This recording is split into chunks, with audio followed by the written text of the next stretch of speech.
हाँ जी, good morning. Good morning to all. हाँ जी, गुड मॉर्निंग। मैं शाजिया, आस्था आईएएस में आप सभी का स्वागत है। आ जाएं। गुड मॉर्निंग टू ऑल, सुप्रभात। हाँ जी, Priya good morning, Lucky good morning, good morning सबको, गुड मॉर्निंग। स्वाति के, हाँ जी, नाजिम, यस गुड मॉर्निंग। कैसी चल रही है आप लोगों की तैयारी 66 बीपीएससी की? हाँ जी, अब तैयारी किस दिशा में जा रही है अब आप लोगों की? कॉन्फिडेंस आ रहा है या नहीं आ रहा है? क्या है? क्या चीज है? क्या है? क्या कह रहे हैं? अच्छा, मैं लीव बहुत लेती हूँ।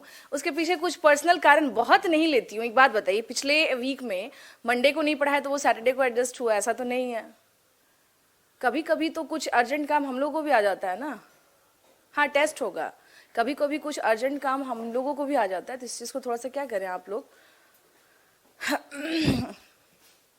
हाँ, टेस्ट होगा। नाजिम टेस्ट होगा, संडे को होगा, टेस्ट हो जाएगा। ठीक है। Good morning, good morning. अब रेगुलर रहेंगी क्लासेस। मेरे कुछ पर्सनल रीजन थे, दैट्स वाई मैं थोड़ा सा क्या थी, अवेलेबल नहीं हो पाई थी। हाँ, क्या, और उसके लिए भाई अगर आप लोगों को लग रहा है कि कंटिन्यूटी थोड़ी सी टूटी है तो सॉरी फ्रॉम माय साइड। आप सभी को लिए मैं क्षमा प्रार्थी हूँ, बट मेरे कुछ पर्सनल कारण थे जिसके कारण मैं क्या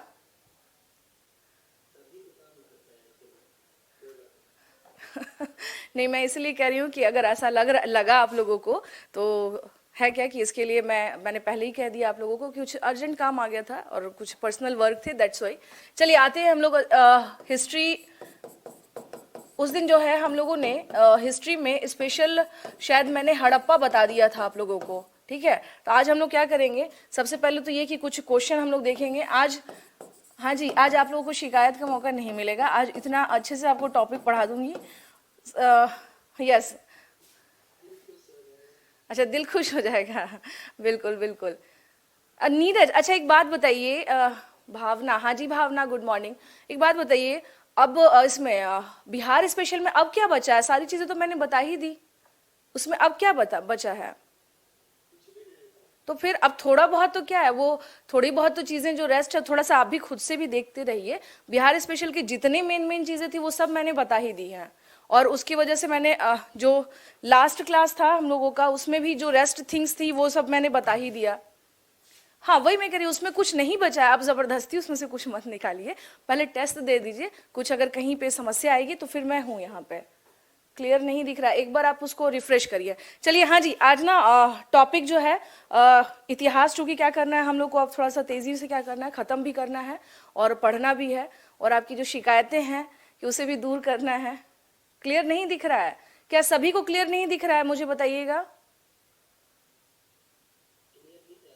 क्लियर? जूम वाले को तो दिख रहा है, ये जो लोग इस पर है, ऐप पर है, उन्हें नहीं दिख रहा है क्या? जाके बोल के आइए, वो दिख नहीं रहा है। हाँ हाँ जी, बोलकर आ जाइए जरा, नहीं दिख रहा है। हाँ, आज जो है सिंधु सभ्यता, इंडस सिविलाइजेशन। सुनिए आज का जो यस, अभी 2 घंटे की क्लास है, इसमें हम लोगों को क्या करना है, एटलीस्ट सिंधु और वैदिक एज दोनों हम लोगों का क्या है, हो जाना चाहिए आज। इंडस वैली सिविलाइजेशन पीटी के पर्पज से पढ़ रहे हैं। पहली बात तो ये है कि मेंस के पर्पज से हम नहीं पढ़ रहे हैं, बहुत डेप्थ में जाने की जरूरत नहीं है। जहां से क्वेश्चंस आते हैं, और बीपीएससी में पीटी के जो क्वेश्चन है, हाँ हाँ वो करवा दूंगी मैं इस संडे को, श्योर हो जाएगा। हाँ जी, हो जाएगा आप लोगों का, इस संडे को हो जाएगा, इसके लिए परेशान नहीं होना है। इंडस वैली सिविलाइजेशन में सबसे पहली बात तो ये आती है कि देखिए, पूछा जाएगा आपका कि जैसे ईस्ट, वेस्ट, नॉर्थ और साउथ, ठीक है, तो ये हो गया आपको पूरब, ये हो गया आपको पूर्व का क्षेत्र हो गया, ये हो गया आपको पश्चिम का क्षेत्र, पश्चिम, ये, हाँ पश्चिम हो गया, ये हो गया हमारा उत्तर, और ये हो गया हमारा दक्षिण, साउथ का। ठीक है, तो अब क्या है कि इंडस वैली सिविलाइजेशन में जो कुछ क्वेश्चंस बनते हैं, क्वेश्चन ये बनते हैं कि सिंधु सभ्यता का सबसे पूर्वी क्षेत्र कौन सा है, यानी इंडस सिविलाइजेशन का ईस्टर्न मोस्ट। अभी भी नहीं दिख रहा है क्या? हाँ जी, अब क्लियर हुआ अभी? ओके, चलिए ठीक है। तो अगर बात किया जाए ईस्टर्न मोस्ट, अगर बात किया जाए ईस्टर्न मोस्ट, ठीक है, ईस्टर्न मोस्ट, ठीक है। ईस्टर्न मोस्ट का मतलब होता है सबसे पूर्वी, सबसे पूर्व में। सबसे पूर्व में कौन सा जगह हुआ? सिंधु सभ्यता का जो क्वेश्चंस, मैं क्या कह रही हूँ, जो क्वेश्चंस के रिगार्डिंग अगर देखा जाए तो सबसे पूर्व में कौन सा है, तो देख लीजिए, इसको थोड़ा सा क्या करना है, ध्यान रख लेना है। पूर्व में कौन सा है? आलमगीरपुर। पूर्व में कौन सा है? Alamgirpur. Alamgirpur is the eastern most site of Indus civilisation, यानी आलमगीरपुर सिंधु सभ्यता का सबसे पूर्वी जो कहते हैं क्षेत्र वो है, यानी इसके बाद आपको कोई एरिया नहीं मिलेगा इंडस सिविलाइजेशन के रिगार्डिंग। नेक्स्ट आते हैं पश्चिम में, यानी which is the western most site of Indus civilization. Western most की बात करें तो सुतका गेंडोर, सुतका गेंडोर।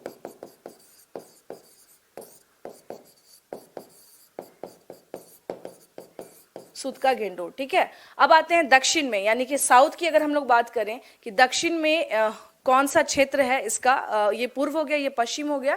दक्षिण में बात करें तो दायमाबाद। दायमाबाद कहां पर है? ये महाराष्ट्र में है। ये Daimabad, Daimabad is in Maharashtra, is in Maharashtra, Maharashtra, ठीक है। अब आते हैं हम लोग नेक्स्ट उत्तर की बात करें, यानी नॉर्दर्न मोस्ट की बात करें कि यहां पर कौन सा क्षेत्र है, तो ये है हमारा कौन सा? मांडा, मांडा। और ये है कहां पर? कश्मीर, ठीक है ना। ये कहां पर है? कश्मीर में है। तो आपके देखिए क्वेश्चंस की बात अगर करें तो क्वेश्चन जो है इन्हीं सब चीजों से आता है कि भाई सिंधु सभ्यता का सबसे पूर्वी जो साइट है वो कौन सा है? That is Alamgirpur. सबसे पश्चिम साइट कौन सा है? That is सुतका Dor. सबसे उत्तर का साइट कौन सा है? वो मांडा है। और सबसे दक्षिण का है वो कहां पर है? महाराष्ट्र में है। सुतका गेंडोर की अगर बात करें तो ये कहां पड़ता है? ये अफगानिस्तान का जो क्षेत्र है वहां पर पड़ता है। ये सुतका गेंडोर की बात करें तो ये अफगानिस्तान वाला क्षेत्र है। मांडा की बात करें तो ये कश्मीर में है। आलमगीरपुर की बात अगर करें तो ये उत्तर प्रदेश में है। ये कहां पर है? ये उत्तर प्रदेश में है। ये उत्तर प्रदेश में है। कहां है? ये उत्तर प्रदेश में है, ठीक है, उत्तर प्रदेश में है। तो इसको क्या करिए, थोड़ा सा नोट डाउन कर लीजिए। इंडस सिविलाइजेशन के रिगार्डिंग हम लोग क्या कर रहे हैं? बात कर रहे हैं कि इसका सबसे पूर्वी क्षेत्र कौन है, सबसे पश्चिमी क्षेत्र कौन है। लीजिए मैं साइड हो जा रही हूँ। सबसे उत्तरी क्षेत्र कौन है और सबसे दक्षिणी क्षेत्र कौन सा है। सिंधु सभ्यता के बारे में बात कर रहे हैं हम लोग। सिंधु सभ्यता के बारे में क्या कर रहे हैं हम लोग? बात कर रहे हैं, ठीक है। जो सुतका गेंडोर है बेसिकली इसको देखा जाए तो ये कहां पर है? ये बलूचिस्तान, आप लोगों ने सुना होगा बलोच प्रांत। ये पाकिस्तान का, जैसे पाकिस्तान का ही एक प्रोविंस है, मतलब बिल्कुल अफगानिस्तान के नियर अबाउट। जो स्वात घाटी आप लोगों ने सुना होगा, जहाँ की यूसुफ मलाला जई है, स्वात घाटी, वो बिल्कुल वहीं पर पड़ता है। हाँ, वहीं पर पड़ता है। इसका नाम जो है यानी कि बलूचिस्तान, जिसको बलोच प्रांत भी बोला जाता है, ठीक है। स्वात जो है वहीं पर था जहां पर वो केस आप लोगों ने सुना होगा, ठीक है। हड़प्पा के बारे में मैंने उस दिन आप लोग को बता दिया था। आज बताऊंगी मोहनजोदड़ो के बारे में। क्या करना है थोड़ा सा, क्योंकि बीपीएससी के पीटी को ध्यान में रखते हुए हमें काम करना है। ये नहीं है कि अभी इसमें क्या करना, महारथी अभी नहीं बनना, और मेंस के संबंध में यानी मेंस जैसा तैयार करने की अभी ज़रूरत नहीं है। इतना कर लेना है कि अगर पीटी में क्वेश्चन है तो हमारे क्वेश्चन ना छूटे, ठीक है। चलिए इसमें हम आते हैं कि अगर यहाँ पे क्वेश्चन बना। अब नेक्स्ट आते हैं हम लोग, ये पूर्व यानी जो इसके साइट्स जो अंतिम है, उसका मतलब ये होता है कि इसके बाद कोई साइट नहीं मिले हैं।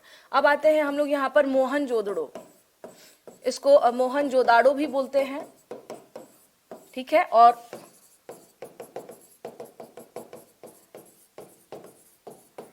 इसके बारे में बात करें तो इसकी जो विशेषता है वो क्या करिए, फटाफट लिखते चलिए। खोज किसने की थी ये सब क्या है मैं बता दे रही हूँ। हाँ, मोहनजोदाड़ो की विशेषता के बारे में अगर हम लोग बात करें तो 1922 में हम लोग क्या देखते हैं, इसकी खोज हुई थी राखल दास बनर्जी के द्वारा।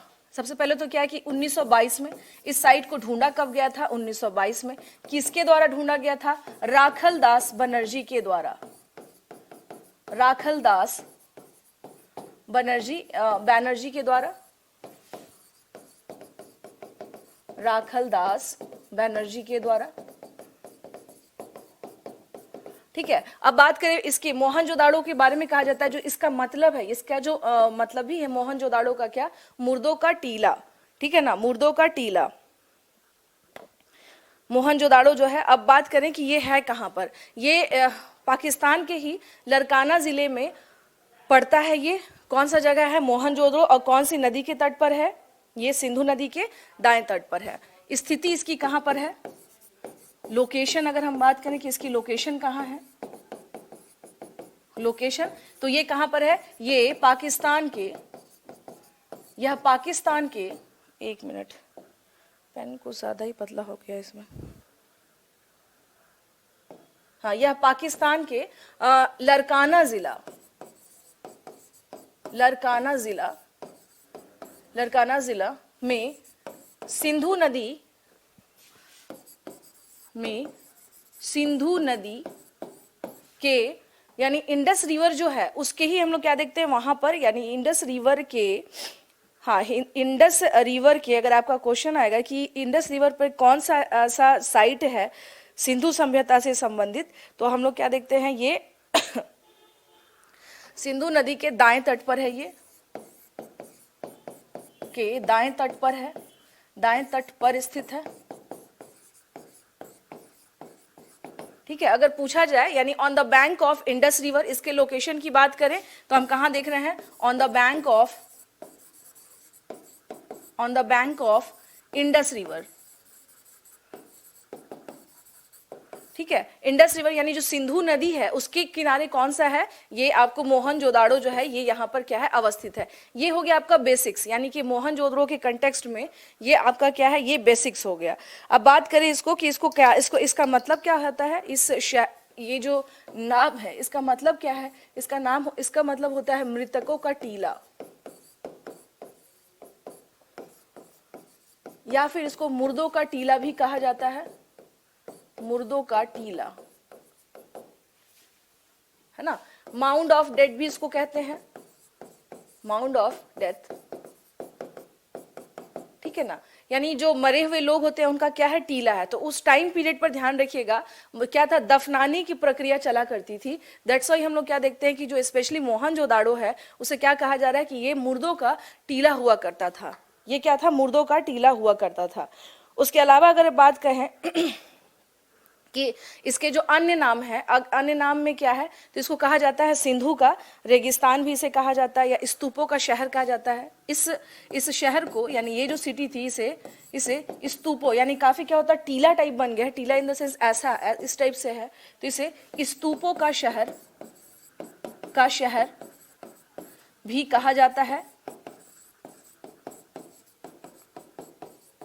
स्तूपों का शहर कहा जाता है। इट मीन्स कि ये क्या है, जो सिटी ऑफ स्तूपास के नाम से भी ये जाना जाता है, ठीक है ना। और इसके अलावा एक नाम इसका और भी है, सिंध का बाग, यानी कि गार्डन ऑफ सिंध भी इसको कहते हैं। इतनी इसकी आवश्यकता नहीं है, बस समझ लीजिएगा कि इसे गार्डन ऑफ सिंध भी कहा जाता है। अब बात करें इसमें कि यहाँ की क्या क्या स्पेशलिटी है जो यहाँ पर पाई गई है, तो यहाँ पर देखिए सबसे ज्यादा चांदी के समान जो है ना, यानी कि सिल्वर से संबंधित जो चीजें हैं वो कहाँ पर पाई गई हैं, यहीं पर पाई गई हैं। यहाँ सबसे अधिक चांदी से संबंधित सामान, या चांदी से संबंधित, चांदी की वस्तुएं, संबंधित भी नहीं, चांदी की वस्तुएं पाई गई हैं। इट मीन्स सिल्वर जो होता है ना, सिल्वर के जो ज्यादातर जो गुड्स हैं वो यहाँ पर मिले हैं, किसमें, मोहनजोदाड़ो में। तो इसका मतलब ये है कि जो सिंधु सभ्यता के लोग थे उन्हें चांदी जो है, यानी कि मेटल्स में अन्य मेटल्स की भी जानकारी थी। जैसे अगर हम बात करें कि इनके पास इन्हें कांसे की जानकारी थी, इन्हें कॉपर की जानकारी थी, तो साथ के साथ क्या देखते हैं कि इस टाइम पर चांदी की काफी सारे सामान मिले हैं, तो इसकी भी जानकारी इन्हें थी अच्छी खासी, इसकी भी जानकारी क्या थी, इनके पास है, ठीक है। और पूरे सिंधु सभ्यता में सबसे ज्यादा जो भारी बटखरा होता है वो यहीं पर पाया गया है। पूरे सिंधु सभ्यता में सबसे भारी बटखरा जो होता है वो यहीं पर पाया गया है, यहीं पर पाया गया है। पर पाया गया है। और उसके बाद अगर बात करें, यानी ये जो मोहनजोदाड़ो है, इसके बारे में अगर हम लोग बात करें तो हम क्या देखते हैं कि यहाँ की जो एक सबसे यूनिक कैरेक्टरिस्टिक जो है वो है स्नानागार। वो क्या है, जो यहाँ की जो एक सबसे जो इसको यूनिक फीचर जिसको कह लें हम लोग, विशेषता, या फिर हम इसे ये कह सकते हैं what is the unique features. Unique features की बात करें तो यहाँ पर हम क्या देखते हैं, स्नानागार। स्नानागार ये क्या है, यहाँ का यूनिक फीचर्स है, यानी ये चीजें कहीं पे और नहीं मिली है, स्नानागार।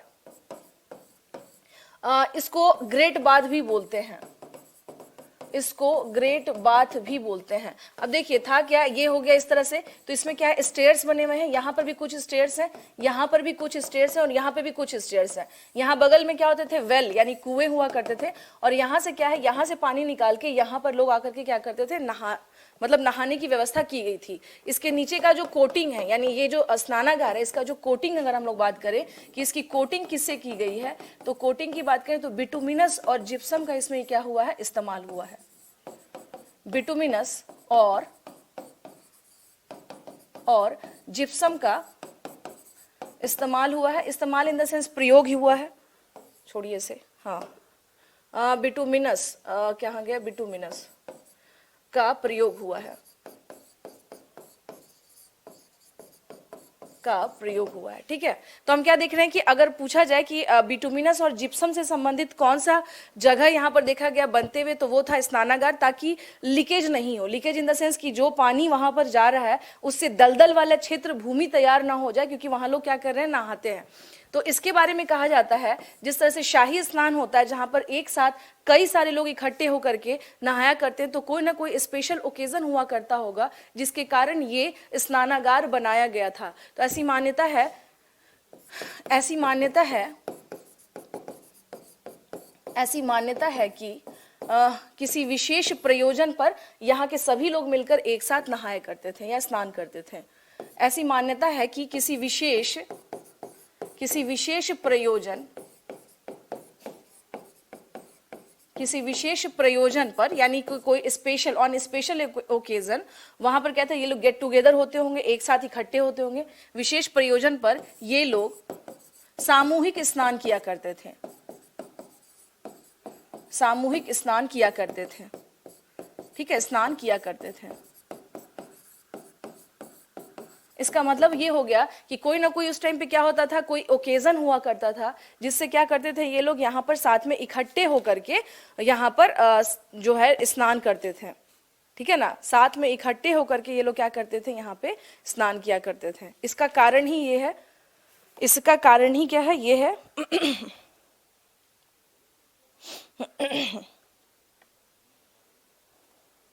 उसके अलावा अगर हम लोग बात करें तो यहाँ पर हम लोग क्या देखते हैं, मल्टी स्टोरेज जो बिल्डिंग्स होते हैं उसके भी एविडेंसेस मिले हैं, यानी कि मल्टी स्टोरेज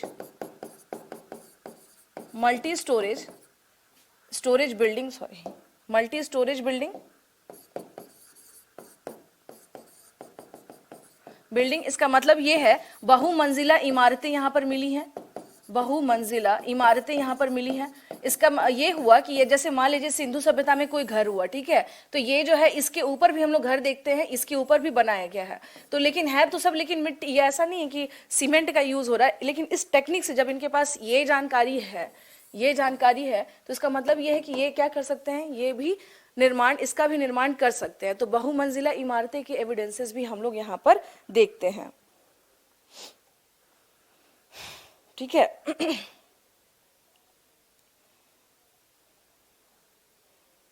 ठीक है। उसके अलावा बात करें जो बुने हुए कपड़े होते हैं, वीविंग क्लोथ्स जिसको कहा जाता है, उसके एविडेंसेस भी हम लोग यहाँ पर देखते हैं। बुने हुए कपड़े, सोचिए ये कब की बात है और कब से के साक्ष्य मिलते हैं, यहाँ पर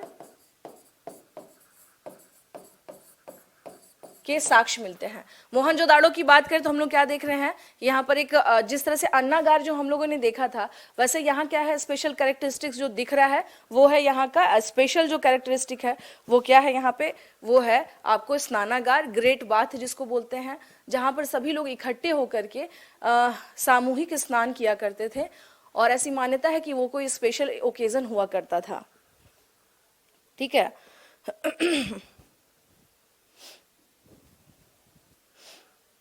और आपका क्वेश्चन एक ये आता है कि डांसिंग गर्ल यानी कांसे की नर्तकी जो है वो कहाँ से पाई गई है। आ जाइए यहाँ पे, डांसिंग गर्ल, डांसिंग गर्ल यानी कांसे की नर्तकी, कांसे की नर्तकी, नर्तकी की प्राप्ति यहां से हुई है। ये देखिए सिंधु में आपसे मैं बता देनी हूँ, अगर आप सोच रहे हैं कि किसी कहानी पता चलेगी, बिल्कुल नहीं। सामान जो है उसके बारे में बात किया जाता है, क्योंकि ये क्या है, दुनिया की सबसे पुरानी सभ्यताओं में से एक है। हाँ, दुनिया की सबसे पुरानी सभ्यताओं में से एक है। और एक जगह एक है कि पशुपति से संबंधित मुहर जो है वो कहाँ पर मिला है, इंडस सिविलाइजेशन में, तो वो भी यहाँ पर मिला है। यानी आते हैं इस पे नेक्स्ट पेज पे, पशुपति की मुहर,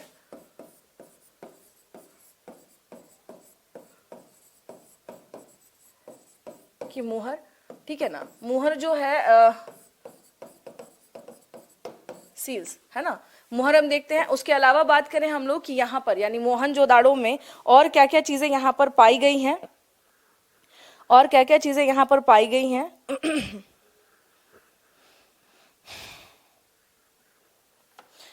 इसमें अगर हम लोग देखें यहाँ पर तो बहुत सारे ऐसी मुहरें हैं जिसमें क्या अलग अलग आकृतियां हम लोग देखते हैं। जो सील्स जो हैं, सील्स पर हम लोग क्या देख रहे हैं, डिफरेंट डिफरेंट आकृतियां या विभिन्न आकृतियां हमें दिखाई देती हैं, विभिन्न आकृतियां दिखाई देती हैं।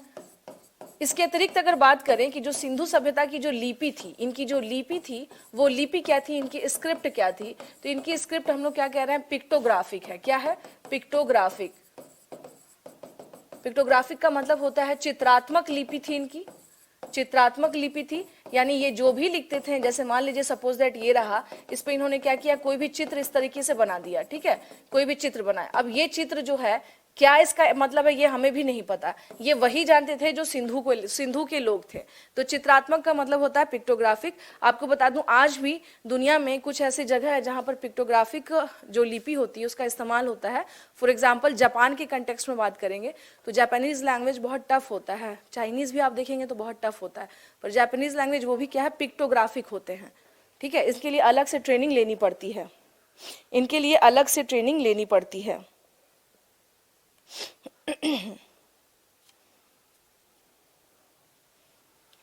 तो ये सब चीजें जो है हम क्या देखते हैं कि यहाँ पर मोहनजोदाड़ो में हमें ये सब चीजें मिलती हैं। बहुत ज्यादा इस पे मैंने क्या कहा कि भी उनको हम लोगों को रिसर्च नहीं करना है, बस ध्यान रखना है, क्योंकि इससे जो क्वेश्चन बनता है वो ये है कि वृहत स्नानागार कहाँ पर मिले थे, कांसे की नर्तकी कहाँ पर मिली थी, ये सब क्वेश्चन इससे संबंधित आते हैं। खोज किसने की थी, कौन से नदी के तट पर है, ये है इसके इंपॉर्टेंट सेक्शन जो आपको क्या करना है, ध्यान में रखना है, ठीक है। अब नेक्स्ट इसमें हम लोग अब आते हैं,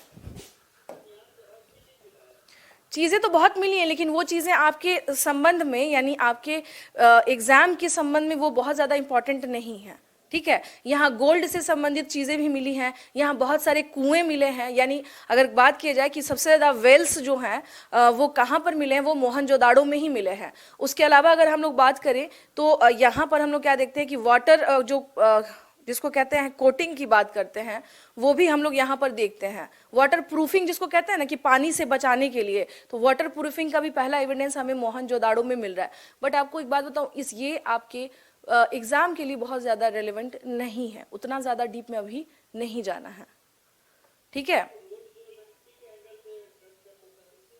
क्या करता था, अरे जो ऑक्सफोर्ड सर्कल बोल रहे हैं आप,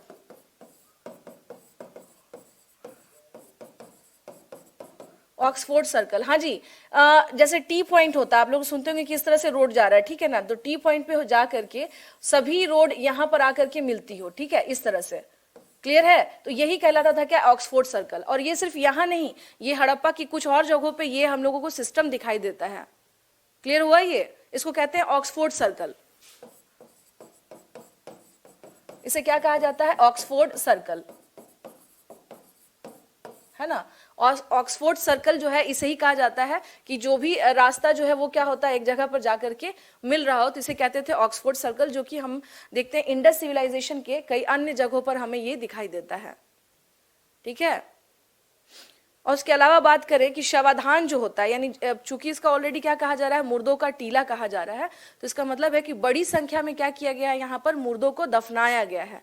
दफनाने की प्रवृत्ति हम लोग देखते हैं सबसे ज्यादा मोहनजोदाड़ो में। चलिए फिर आगे आते हैं इसमें, ये कुछ ऐसे इसके एविडेंसेस हैं।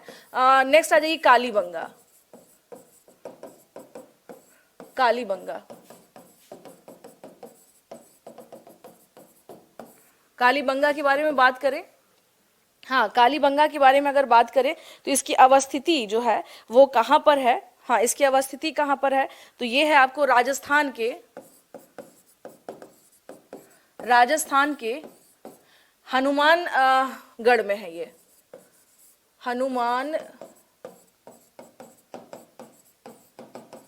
गढ़ में है। अब बात करें इसकी खोज किसने की थी, यानी कालीबंगा जो है इसकी खोज किसने की थी, किसके प्रयास से ये इसे खोजा गया था कालीबंगा को, तो ये 1953 में 1953 में इसका क्या हुआ था, इसकी खोज हुई थी।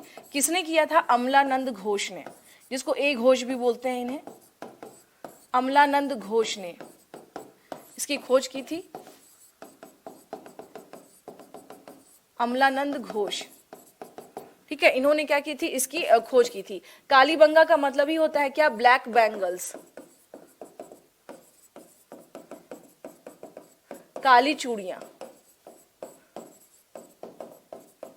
ठीक है ना, ब्लैक बैंगल्स यानी काली चूड़ियां के नाम से इसका जो मतलब है कालीबंगा का, इसका मतलब ही क्या होता है, हनुमानगढ़ में है ये। और नेक्स्ट अगर बात करें कि ये जो था, अगर एंशियंट रिवर के बारे में बात करें कि कौन सी नदी के तट पर ये अवस्थित था, तो ऐसा माना जाता है कि यह सरस्वती नदी के तट पर था। यह सरस्वती प्राचीन नदी थी, यह सरस्वती नदी के तट पर था, के तट पर अवस्थित था। क्या कहते हैं, क्या कहते हैं, घग्घर। ये देखिए इसके बारे में ये है कि हनुमानगढ़ में जो कालीबंगा है, हाँ हाँ, लेकिन ये जो पुराना, जैसे सरस्वती नदी के बारे में क्या कहा जाता है कि ये नदी लुप्त हो चुकी है, कहीं मतलब गुम हो चुकी है। इनफैक्ट अभी पिछले साल की बात है कि बहुत सारे ऐसे जो आर्कियोलॉजिस्ट थे जिन्होंने रिसर्च किया, तो पता चला हरियाणा में, यानी हरियाणा के अंदर में क्या है, यहाँ पर एक नदी बह रही थी। तो इन लोगों ने जो गेस किया, जो अंदाजा निकला वो ये था कि ये सरस्वती ही नदी होगी, ठीक है ना, ये कौन सी नदी होगी, सरस्वती नदी होगी। तो इसके बारे में ये है कि ये नदी इसका कहाँ से कहाँ इसका ओरिजिन था और कहाँ ये गई है, ये बहुत ज्यादा पता नहीं चल पाता है, बट एक अनुमान है कि यह सरस्वती नदी के ही तट पर क्या है, प्राचीन नदी जो है वो उसके तट पर ही ये क्या थी, स्थित थी। और इसके बारे में जो कुछ जो इंटेलेक्चुअल्स हैं, इनका मानना है कि ये इंडस सिविलाइजेशन का थर्ड जो है कैपिटल हुआ करता था। जैसे पहला साइट तो आपको हड़प्पा हो गया, दूसरा साइट मोहनजोदाड़ो हो गया, और थर्ड साइट कौन सा हो गया आपको, कालीबंगा। तो माना जाता है कि ये जो साइट था, यह चूड़ी, यानी यह हड़प्पा सभ्यता का, यह हड़प्पा सभ्यता का चूड़ी बनाने का केंद्र हुआ करता था। का अगर कालीबंगा है तो इसका मतलब क्या है, चूड़ी बनाने का केंद्र हुआ करता था।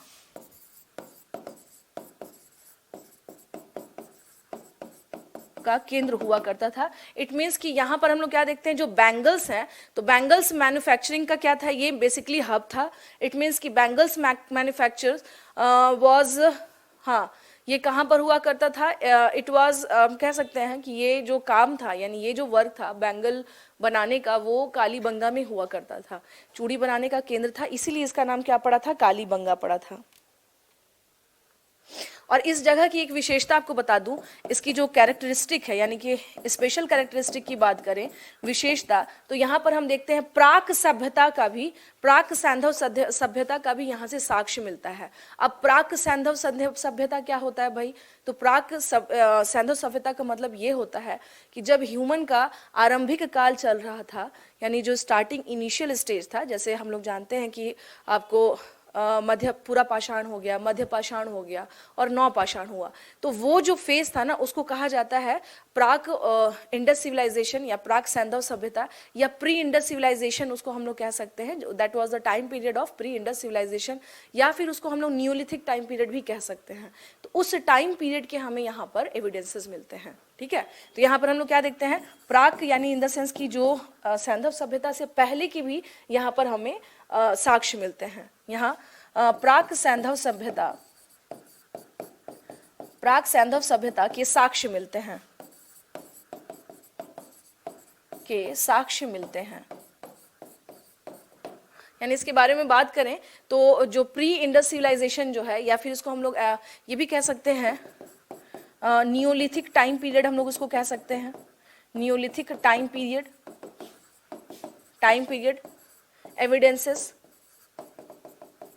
एविडेंसेस, या फिर इसे हम लोग ये कह सकते हैं कि हम लोग यहाँ पर क्या देख रहे हैं, यानी pre Indus civilization, pre Indus civilization sites जो है ये यहाँ पर क्या है पाए गए हैं। ये कालीबंगा का क्या है एक बहुत ही इंपॉर्टेंट फीचर्स है। ये क्या है काफी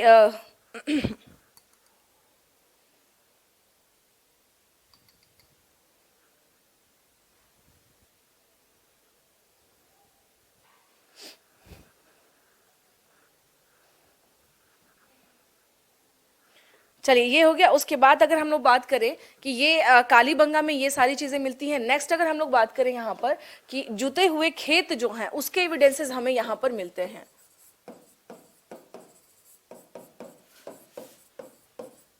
खेत के प्रमाण यहाँ मिलते हैं, यहाँ मिलते हैं।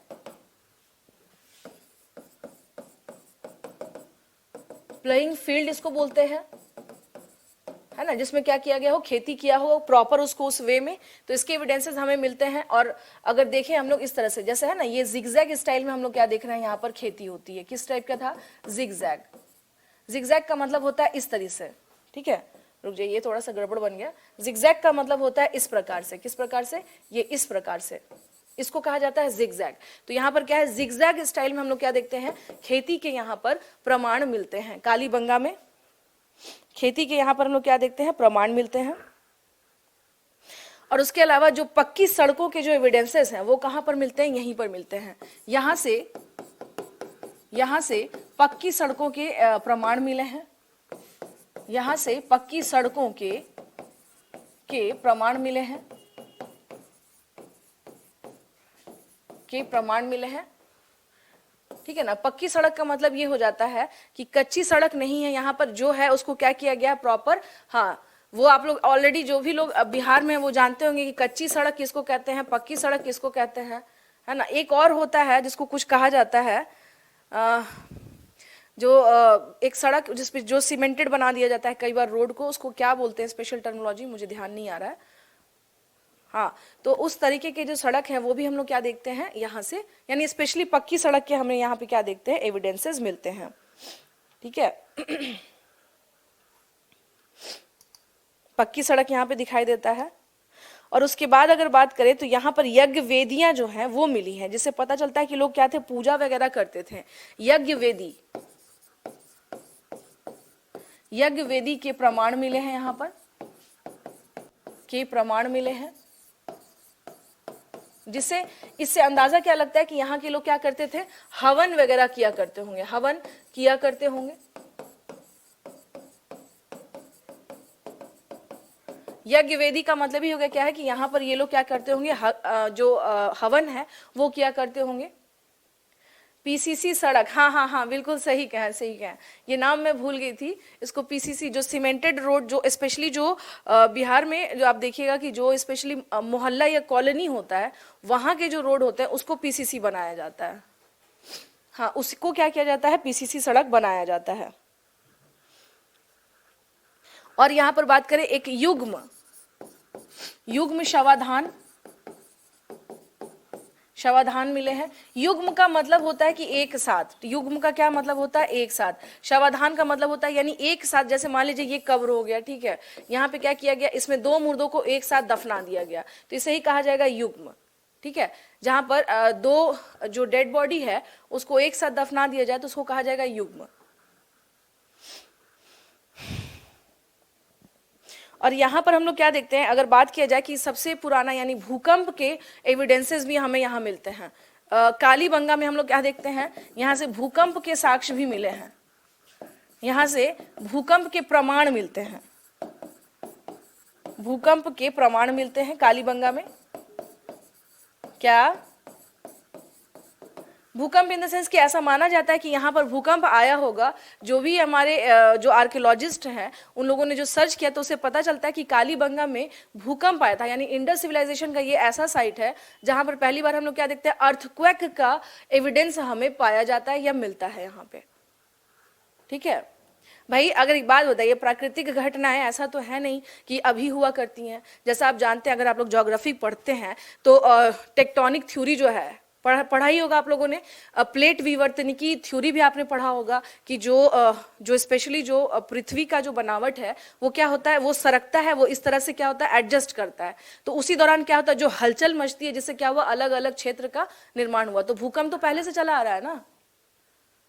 हाँ जी, पढ़ा है ना आप लोगों ने। प्लेट विवर्तनिकी जो थ्योरी है वो है क्या, वो यही तो है कि प्लेटें जो हैं वो एडजस्ट होती हैं, अलग अलग होती हैं। और उसी दौरान क्या हुआ था, हम लोग देखते हैं कि अलग अलग पृथ्वी का जो जो अलग अलग सेक्शंस हैं वो क्या हुए थे, उसी टाइम पे बने थे। इनफैक्ट आज भी इसमें क्या होता रहता है, हलचल होती रहती है, ठीक है। और यहाँ पर बात करें, यहाँ का एक और स्पेशल कैरेक्टरिस्टिक्स बता दूं, यहाँ पर अलंकृत ईंटें। अलंकृत ईंटें का मतलब ये हुआ कि इसको कहा जाएगा डिजाइनर ब्रिक्स, इसको आप कह सकते हैं डिजाइनर ब्रिक्स। अलंकृत ईंटों का मतलब क्या होता है, डिजाइनर ब्रिक्स, यानी उसको क्या किया गया है, काफी सजाया गया है। तो इस तरह के जो ईंटें हैं ये हमें यहाँ पर दिखाई देते हैं, ये हमें यहाँ पर दिखाई देते हैं।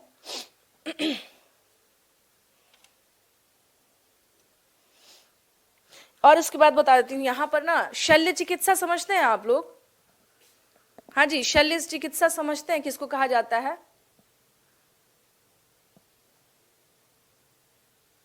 शल्य चिकित्सा। What do you mean by शल्य चिकित्सा, शल्य चिकित्सा किसको बोला जाता है। हाँ जी, क्या हुआ, क्या सोचने लग गया। शल्य चिकित्सा किसे कहा जाता है, हड्डी का, हाँ ठीक है। मनीला ने बिल्कुल सही बताया कि हड्डी का जो इलाज होता है उसको कहा जाता है क्या, शल्य चिकित्सा। हाँ, उसको क्या कहा जाता है, शल्य चिकित्सा। उसे क्या कहा जाता है, शल्य चिकित्सा। तो ऐसा माना जाता है कि सबसे पहले यहाँ पर एक बालक का क्या मिला है, खोपड़ी मिला है, बोन्स कह रहे हैं, है ना, बोन्स कह रहे हैं। यहाँ पर हम लोग क्या देखते हैं, एक बच्चे की खोपड़ी मिली थी जिसमें क्या है, उसमें छेद वगैरह देखे गए। तो इससे एक अंदाजा लगाया गया कि उस टाइम पे यहाँ के लोग क्या थे, शल्य चिकित्सा से रूबरू हो चुके थे। हाँ, शल्य चिकित्सा से क्या हो चुके थे, रूबरू हो चुके थे, या इन्हें इसके बारे में नॉलेज था। भाई देखिए इतना ज्यादा क्या है, वो ऑलरेडी क्या था, काफी पुराना सिविलाइजेशन है और हर चीज यहाँ पर दिख रहा है, घर बनने से लेके धातु के नॉलेज से लेके सारी चीजें। तो ऑब्वियस सी बात है कि ये सब चीजें भी हम लोग क्या देखते हैं, यहाँ पे आराम से देखे जा सकते हैं। हाँ, ऑब्वियस सी बात हम लोग क्या देखते हैं कि इसमें और भी चीजें हम लोग देख सकते हैं।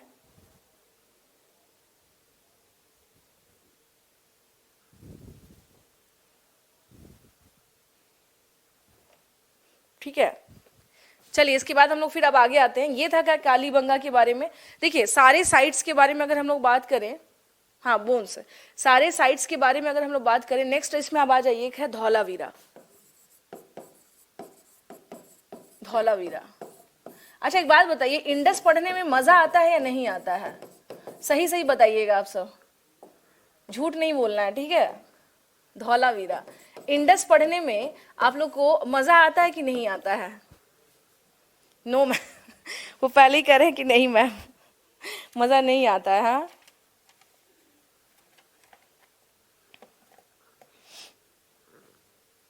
यस मैम, सोनी कह रही है कि यस मैम मजा आता है।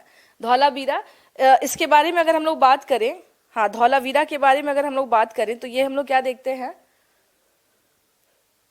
आर.एस. विस्ट ने इसकी क्या की थी, खोज की थी। अच्छा जी, हाँ तो देखिए इसके बारे में अगर बात करें तो इसकी खोज देखिए है क्या, मैं आप लोगों को एक बात बता देती हूँ। इंडस सिविलाइजेशन नॉर्मली अगर आप पढ़ते हैं ना, मैं आपको फैक्ट बता रही हूँ, मैं इतिहास की टीचर हूँ।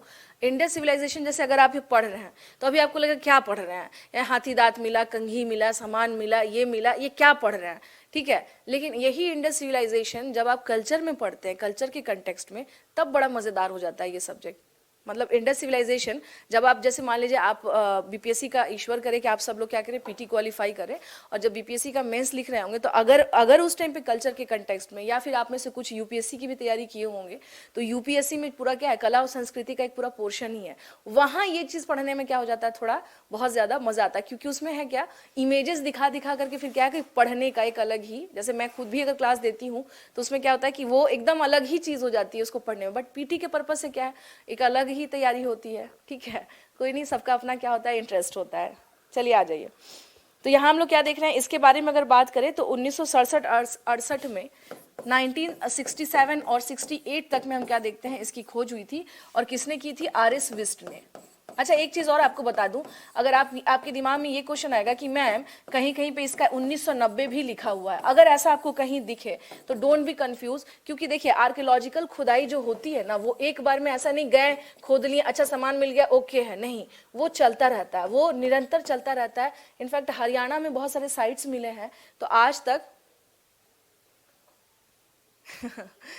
हाँ नहीं, मैं आपको बता रही हूँ कि ये अपनी तारीफ मैं नहीं कर सकती यहाँ पर, बट मैंने आर्ट एंड कल्चर की क्लास दी थी यूपीएससी में, वो वाकई में बड़ा मज़ेदार हो जाता है जब सारे स्टूडेंट पढ़ने लगते हैं और उसको जब इमेजेस वगैरह के थ्रू आप पढ़ाते हैं तो और मज़ा आता है, ठीक है। तो ये देख लीजिएगा, यानी ये है कि जो सर्च है, अगर आप ये सोच रहे हैं कि ये गए होंगे 1967-68 में, इन्होंने ढूंढा होगा और फिर फाइनल हो गया होगा मामला, नहीं, ऐसा नहीं है। ये खोज जो है वो हमेशा चलती रहती है।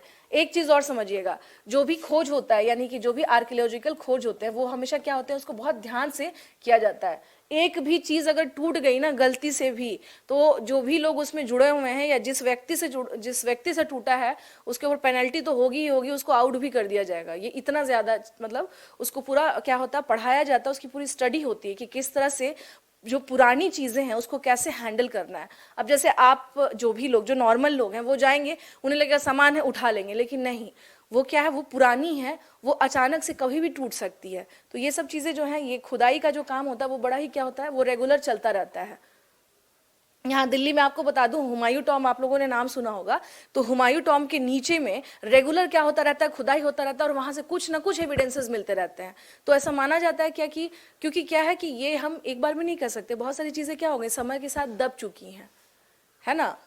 कल को हम लोग भी जब नहीं रहेंगे, ये हम लोग का टाइम पीरियड खत्म हो जाएगा, तो क्या होगा, पता चलेगा कि आप भी जहाँ हैं, हम भी जहाँ हैं, ये सब चीजें क्या होंगी, धीरे धीरे एक लेयर बनेगा, और बाद के जो लोग होंगे, बस इसको इस तरह से समझिए, सिंधु सभ्यता समझने का यही पर्पस है।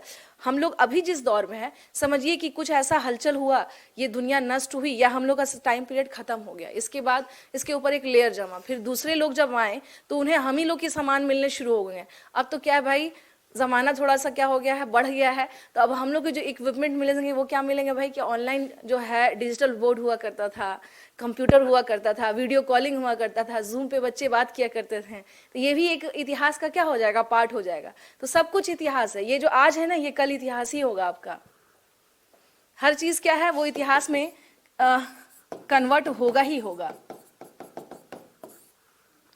हमारे बाद की कई पीढ़ियां जो हैं वो क्या करेंगी, हम लोगों के बारे में देखेंगी और कहेंगे कि अच्छा, ये इस तरह के नमूने हुआ करते थे उस दौर में क्या, वो भी सोचेंगे कि अच्छा ये लोग हुआ करते थे।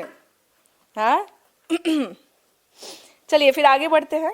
अगर हम लोग बात करें धौलावीर के बारे में बात करें तो देखिए, क्या कुछ कह रहे हैं क्या, स्वाति क्या थे, धौलावीरा के क्या थे, जेपी जोशी थे। देखिए है क्या, मैंने आपसे क्या कहा, किसी एक का नाम नहीं आ सकता है। जैसे अगर आप, हो सकता है मे बी आप लोग ल्यूसेंट उठा करके देख रहे होंगे मेरे ख्याल से, तभी आप वहां से बता रहे होंगे कि मैम ये जेपी जोशी है। आई गेस, मेरा जो गेस है, क्या ये सही है? हाँ जी, क्या?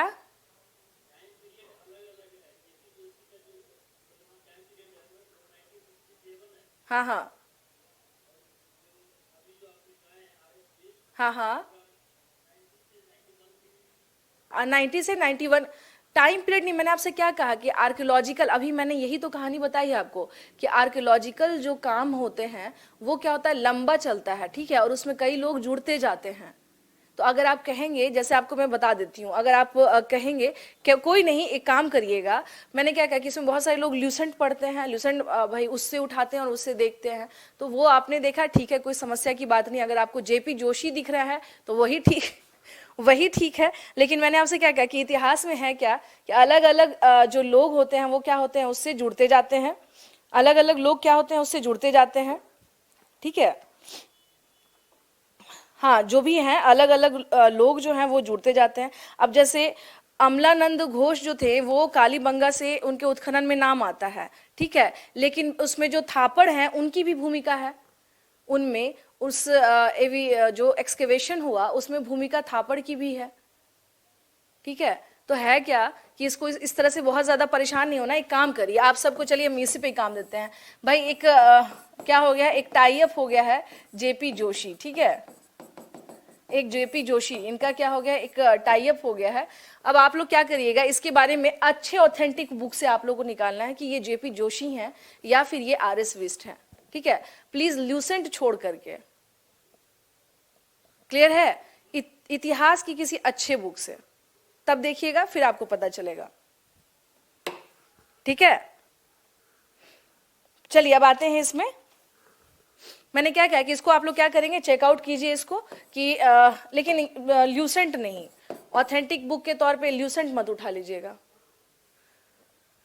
हाँ, चलिए हम लोग आगे आते हैं। और हाँ, विकीपीडिया जो लोग उठा करके देख रहे हैं धड़ाधड़ कि मैम विकीपीडिया, विकीपीडिया में सब चीज़ सही नहीं होता, एकदम 100% जान लीजिएगा।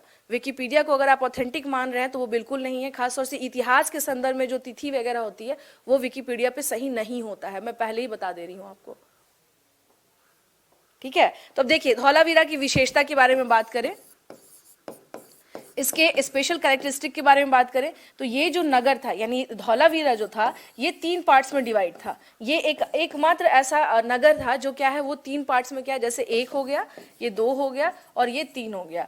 तो यह एकमात्र, this is one and only city, यह एकमात्र ऐसा नगर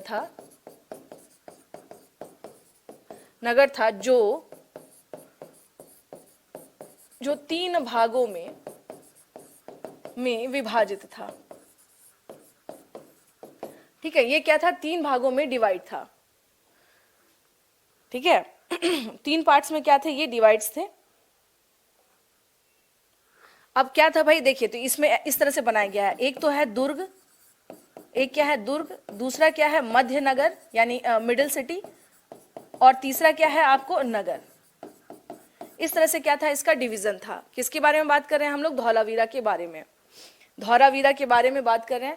ये भाई है कहां पर, अगर धौलावीरा की बात करें तो ये है कहां पर, ये कच्छ का रण गुजरात में है। ये कच्छ का रण, यहां पर धौलावीरा के बारे में आ जाइए, यानी जो कच्छ का एरिया है वहीं पर है ये, और ये इसकी स्थिति कहां पर है, गुजरात। इसकी स्थिति कहां पर है, गुजरात, गुजरात में है इसकी स्थिति, ठीक है।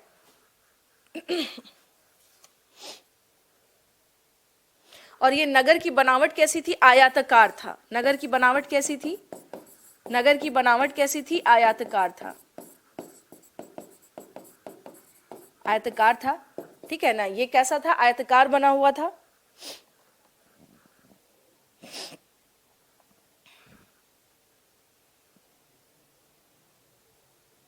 और एक चीज है धौलावीरा की, अगर हम बात करें तो देखिए मुझे एक चीज आप बताइए, चूंकि ये कहाँ पे, इसकी जो स्थिति है गुजरात में है, गुजरात में ऑलरेडी क्या है, पानी का बहुत ज्यादा क्या होता है, अभाव होता है। तो इसका मतलब है कि जहां पानी का अभाव होता है वहीं के लोग पानी को बचाने की कला सीखते हैं। जहां खूब पानी होगा ना, वहां पानी के महत्व नहीं समझेंगे लोग, लेकिन जहां पानी का अभाव होगा वहां पे लोग क्या करेंगे, पानी को बचाने की कोशिश करेंगे। तो यहाँ हम लोग क्या देखते हैं, वाटर हार्वेस्टिंग जो है स्वाति, यहाँ पर वाटर हार्वेस्टिंग के हमें एविडेंसेस मिलते हैं। ठीक है ना, यहाँ पर क्या देखते हैं हम लोग, वाटर हार्वेस्टिंग के एविडेंसेस मिलते हैं। यहाँ पर वाटर हार्वेस्टिंग के क्या मिल रहे हैं, यहाँ पर जो एविडेंसेस हैं वो मिल रहे हैं। यानी जल प्रबंध जो है वो किस प्रकार से किया जाए, तो इसका पूरा का पूरा प्रमाण हमें कहाँ मिल रहा है, धौलावीरा में के प्रमाण मिलते हैं हमें। हाँ जी, समझ गए आप लोग कि मैंने क्या बोला है आप लोगों को। हाँ जी, क्या काम दिया है धौलावीरा के संबंध में, जेपी जोशी और बिस्ट। बस कृपया करके लूसेंट मत उठाइएगा, ठीक है, क्या अभी सर्च करने लगे आप लोग, हाँ सर्च मत करने लगिए, ठीक है ना। स्वाति समझ रही हैं आप मैंने क्या बोला है, कृपया करके लूसेंट ना उठाइएगा, आप जो है कोई ऑथेंटिक सोर्स से देखिएगा, ठीक है ना, ठीक है ना, ऑथेंटिक सोर्स देखिएगा, क्लियर है।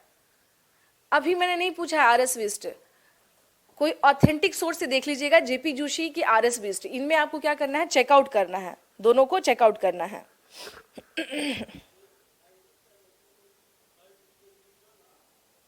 क्या चीज था, क्या कह रहे हैं,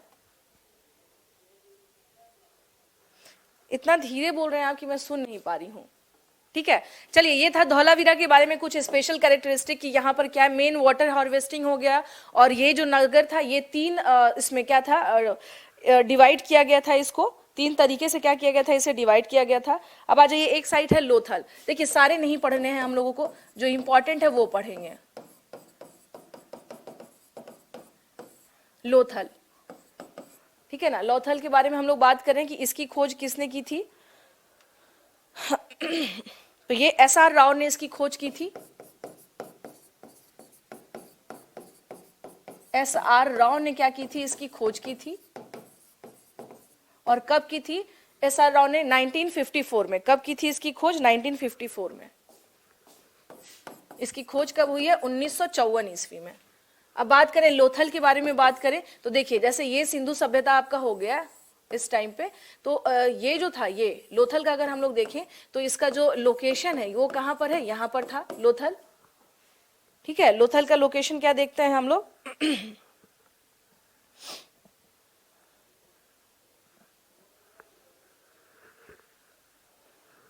यह भोगवा नदी के तट पर है, यह भोगवा नदी इन द सेंस आपको बता दूं, साबरमती नदी और भोगवा नदी के, ठीक है ना, उसके ही बीच में क्या पड़ता है आपको, लोथल पड़ता है, के संगम पर, यानी कि यह भोगवा और सरस्वती नदी, सॉरी, यह भोगवा और साबरमती नदी, और साबरमती नदी के संगम पर स्थित है। वैसे नॉर्मली अगर आप बात करें ना, अगर आपसे पूछा जाएगा तो ये, इस पे अगर आप नहीं भी जाएं तो अगर पूछा जाए तो ये कहां पर था, भोगवा नदी के तट पर। अगर क्योंकि ज्यादातर क्वेश्चंस जो है ये इस पे ये आएगा कि ये कहां पर था, भोगवा नदी के तट पर था, ये कहां पर था, ये भोगवा नदी के तट पर था। इस जगह को लघु हड़प्पा या लघु यानी मिनी हड़प्पा और मिनी मोहनजोदाड़ो कहा जाता है। इसे लघु हड़प्पा और लघु मोहनजोदाड़ो कहा जाता है, मोहनजोदाड़ो कहा जाता है इसे, ठीक है। ये जो जगह है इसे क्या कहा जाता है, लघु हड़प्पा या लघु मोहनजोदाड़ो इसे कहा जाता है। इसकी जो सबसे मेन जो खासियत है यानी जो विशेषता है, डॉकयार्ड मिलना। यहाँ पर विशेषता की बात करें यानी स्पेशल कैरेक्टरिस्टिक की बात करें, स्पेशल कैरेक्टरिस्टिक्स की बात करें यहाँ पर, तो यहाँ पर क्या हम देख रहे हैं, डॉकयार्ड, ठीक है ना। और डॉकयार्ड में भी कौन सा है, देखिए दो तरीके का डॉकयार्ड होता है। डॉकयार्ड को हिंदी में कहते हैं गोदीवाड़ा। अब पूछिएगा मैम गोदीवाड़ा क्या होता है, जहां पर जहाजें आकर के लगती हैं। जैसे अगर आप देखिएगा, अगर आपको पता होगा कि यहाँ पर यानी इंडिया में भी क्या है, कई सारे डॉकयार्ड हैं, कई सारे डॉकयार्ड हैं, यानी गोदीवाड़ा है, जहां पर कुछ मानव निर्मित होते हैं और कुछ जो होते हैं प्राकृतिक होते हैं। जैसे इसको समझिएगा, जो कुछ जो होते हैं वो क्या होते हैं, मानव निर्मित, इसका मतलब है कि आर्टिफिशियल हो गए, इसका मतलब क्या हुआ, आर्टिफिशियल, ठीक है। और एक जो है वो क्या होता है, प्राकृतिक। तो अब देखिए इसको कहते हैं नेचुरल। अब जो प्राकृतिक है इसके बारे में समझिए। जैसे मान लीजिए कि यहाँ पर क्या है, यहाँ पे प्राकृतिक यानी जो बनावट है वो वैसी नहीं है कि आप वहाँ पे आइए और जहाज लगा दीजिए। तो उसके लिए हम लोग क्या करेंगे, कहीं ना कहीं उसे बनाएंगे, ठीक है ना, कहीं ना कहीं उसे बनाएंगे। तो अगर बात किया जाए, आप लोग मुझे एक बात बताइए, भारत में प्राकृतिक बंदरगाह कौन सा है? नेचुरल डॉकयार्ड की बात करें, यानी जहां पर जहाज आकर के लगता हो, भारत में नेचुरल, आर्टिफिशियल तो बहुत सारे हैं जो बनाए गए हैं, बाद में उसको बनाया गया कि यहाँ पे जहाज़ों को रोका जाएगा। लेकिन नेचुरल अगर हम लोग बात करें तो नेचुरल बंदरगाह कौन से हैं, कुछ आइडिया? एनी? विशाखापट्टनम, बिल्कुल। तो ये ध्यान रखना है कि विशाखापट्टनम क्या है, ये नेचुरल है, यानी कि वो बनाया है, उसकी बनावट वैसी है कि वहां पर हम क्या कर सकते हैं, आराम से इजीली हम जहाज लगा सकते हैं, ले जा सकते हैं। तो यही फर्क समझ लीजिएगा, एक होता है नेचुरल और एक होता है आर्टिफिशियल। आर्टिफिशियल ये होता है, और ये जो डॉकयार्ड है, यानी कि लोथल में जो हम लोग डॉकयार्ड देख रहे हैं, ये मानव निर्मित है या फिर ये आर्टिफिशियल था?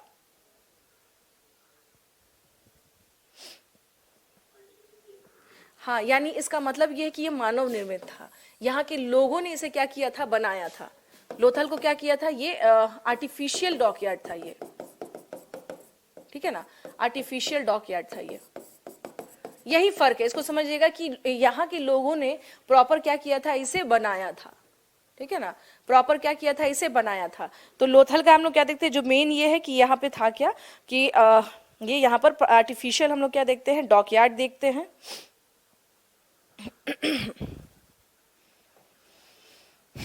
ठीक है। उसके अलावा हम लोग बात करें कि ये जो जगह था, यहाँ मेसोपोटामिया से सीधे सीधे क्या होता था, व्यापार होता था।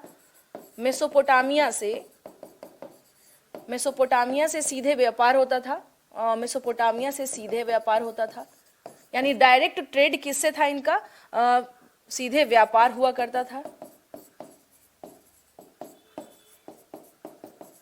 हुआ करता था। अब आते हैं इसमें कि अगर हम लोग बात करें कि मेसोपोटामिया जो है, तो जैसे देखिए मेसोपोटामिया जो है विश्व की प्राचीनतम सभ्यताओं में से एक है। राइट नाउ अगर हम लोग बात करें तो दो नदियां हैं, जैसे ये नदी, ये नदी का नाम हो गया दजला और ये हो गया फराद, दजला और फराद। इसके बीच में जो सभ्यता डेवलप हुई थी ये कहलाती है क्या आपको, मेसोपोटामिया की सभ्यता। मेसोपोटामिया की सभ्यता, ये सबसे प्राचीनतम सभ्यता में से एक है, मानी जाती है मेसोपोटामिया। तो बेसिकली आज का करंट का अगर बात किया जाए तो ये कौन सा जगह है, इराक। ये कौन सा जगह है, इराक है, ठीक है। तो यहां से हम लोग क्या देखते हैं कि इसके डायरेक्ट ट्रेड हुआ करते थे, किसके, लोथल से। तो ऑब्वियस सी बात है, जब यहाँ से ट्रेड हो रहा है तो मेसोपोटामिया से संबंधित जो है मुहरे भी मिलेंगे यहाँ पे। मेसोपोटामिया से संबंधित मुहरे पाई गई हैं, से संबंधित मुहरे पाई गई हैं, मुहरे पाई गई हैं, ठीक है। उसके अलावा अब देखिए, अब इसमें हम लोग आते हैं कि इसके अतिरिक्त हम लोग क्या बात कर रहे हैं यहाँ पर और यहाँ पर 3 युग्म शवाधान मिले हैं। यहाँ पे क्या मिले हैं, 3 युग्म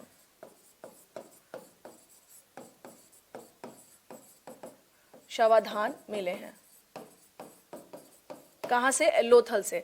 चलिए अब इसमें हम लोग अब आते हैं, अब क्या करते हैं कि यहाँ ये जो है जो कुछ छोटे छोटे जो कुछ ऐसे साइट्स हैं, जैसे 3 युग्म को कहते हैं ना, जिसको कहा जाता है कि कंबाइन ग्रेवयार्ड जिसको आप बोल सकते हैं, ठीक है ना। एक तरह से समझिए इसको, जो मम्मी होता है ना, मम्मी, अभी कुछ दिन पहले इजिप्ट में खोला गया एक मम्मी को सबके सामने, तो मम्मी नहीं हुआ करता था, यानी 2 डेड बॉडीज को एक साथ क्या किया गया, साथ में उसको हमने क्या किया, दफनाया है, बरीड किया है।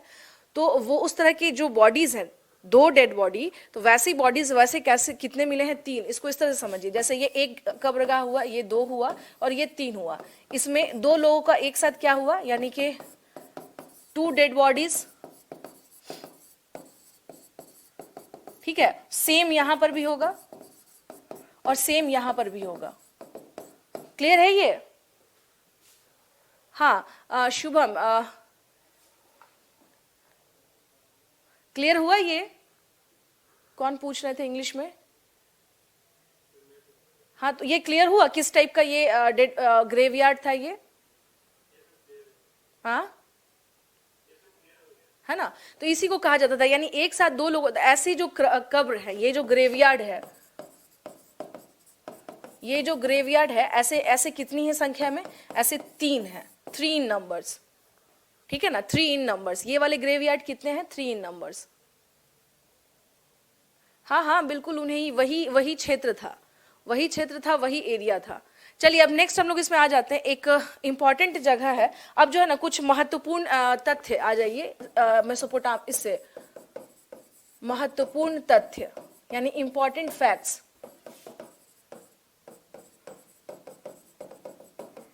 इंपॉर्टेंट फैक्ट्स, ठीक है ना। अब जैसे बात करें हम लोग चनहुदड़ों के बारे में, नाम सुना होगा आप लोगों ने, चनहुदड़ो। ठीक है, तो चनहुदड़ों के बारे में बात करें तो ये जो था इसकी जो विशेषता थी, यह सिंधु सभ्यता का औद्योगिक नगर हुआ करता था, यानी इंडस्ट्रियल एरिया जिसको कह लीजिए, औद्योगिक नगर हुआ करता था, ठीक है। This was this was industrial area of Indus civilisation,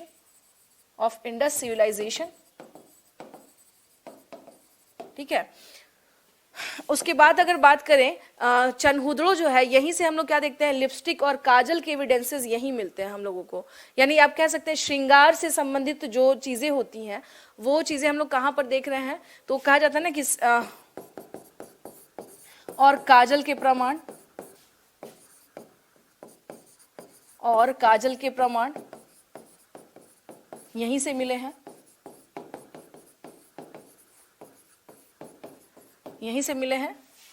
it means evidence of and काजल, ये कहां से मिला है? ये चनहुदड़ो से मिला है। तो इसका मतलब ये कि जो यहाँ की जो लेडीज हुआ करती थी, जो महिलाएं होती थी, वो क्या थी, काफी, यानी उन्हें इन सब का नॉलेज था। अगर ये चीजें मिली हैं तो इसको इस वे में समझिए कि इसका मतलब है इन्हें पता था इन सब चीजों के बारे में। दैट्स व्हाई हम लोग क्या देख रहे हैं, चनहुदड़ो, चाहुदड़ो हो गया ये, चनहुदड़ो, ठीक है, चनहुदड़ो। अब नेक्स्ट इसमें हम लोग अब आ जाते हैं कुछ चीजें, अब आते हैं हम लोग मेन जैसे यहाँ पर यानी सिंधु सभ्यता में टेराकोटा की बहुत सारी मूर्तियां मिली हैं। सिंधु सभ्यता के जो अलग अलग साइट्स हैं, अलग अलग स्थलों से टेराकोटा की मूर्तियां मिली हैं,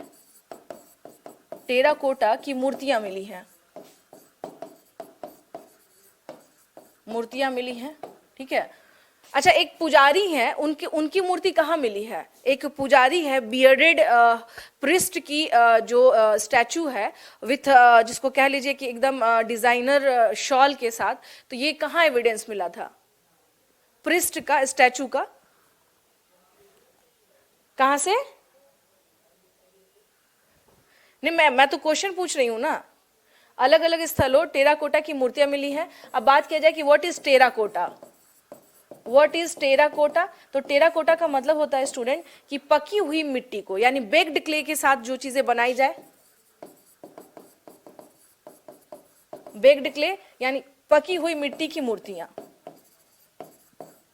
पकी हुई मिट्टी की मूर्तियां,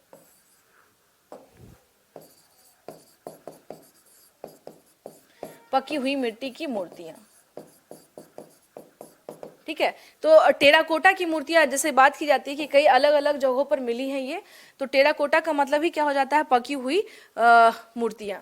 अब बात करेंगे यहाँ पर कि हड़प्पा का जो रिलीजन था, यानी यहाँ के जो लोग थे वो किसकी पूजा किया करते थे। धार्मिक अगर परिप्रेक्ष्य में देखें, जो इनका रिलीजन था, तो ये लोग क्या थे बेसिकली, ये लोग नेचर की वर्शिप क्या करते थे, नेचर वर्शिप,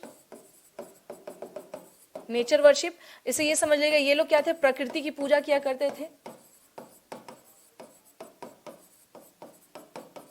प्रकृति की पूजा किया करते थे, ठीक है ना। उसके बाद अगर बात करें इनका यहाँ पर कि हम लोग यहाँ पे क्या देखते हैं, स्टैचू की बात करें तो हम लोग क्या देखते हैं यहाँ, मातृदेवी और पुरुष देवता दोनों के हमें क्या मिलते हैं, एविडेंसेस मिलते हैं। पृष्ठ जो है यहाँ पे क्या था, महंत जो हुआ करता था वो काफी ज्यादा क्या होता था यहाँ के इसमें, जो इनका जो कल्चर था उसमें क्या थी, उनकी काफी ज्यादा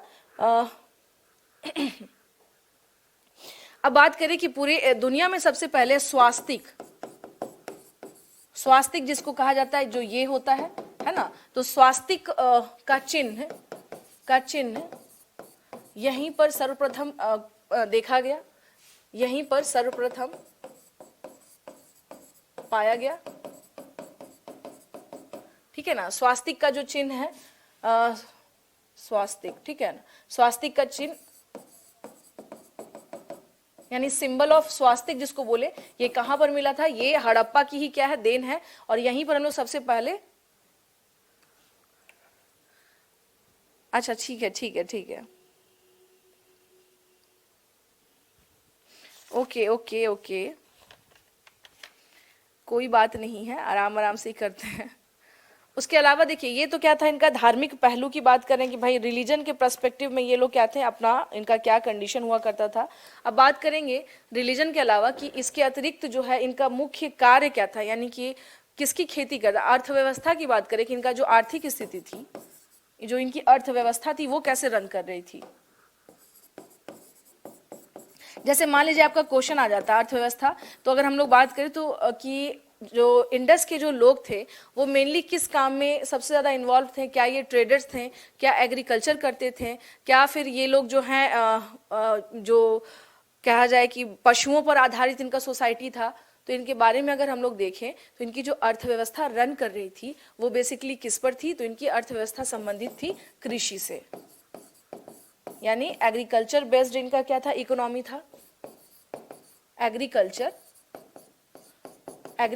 बेस्ड इकोनॉमी। लेकिन इसके ये मान लीजिए इनका प्राइमरी वर्क हुआ, ये क्या हुआ, इनका प्राइमरी वर्क हुआ, बट प्राथमिक कार्य ये हुआ। लेकिन हाँ, सेकेंडरी की अगर बात करें तो ये लोग क्या थे, सेकेंडरी की अगर बात करें, द्वितीय जो इनका कार्य अगर देखा जाए, द्वितीय में इनका क्या कार्य था, ये लोग व्यापार भी किया करते थे, ये लोग व्यापार भी किया करते थे,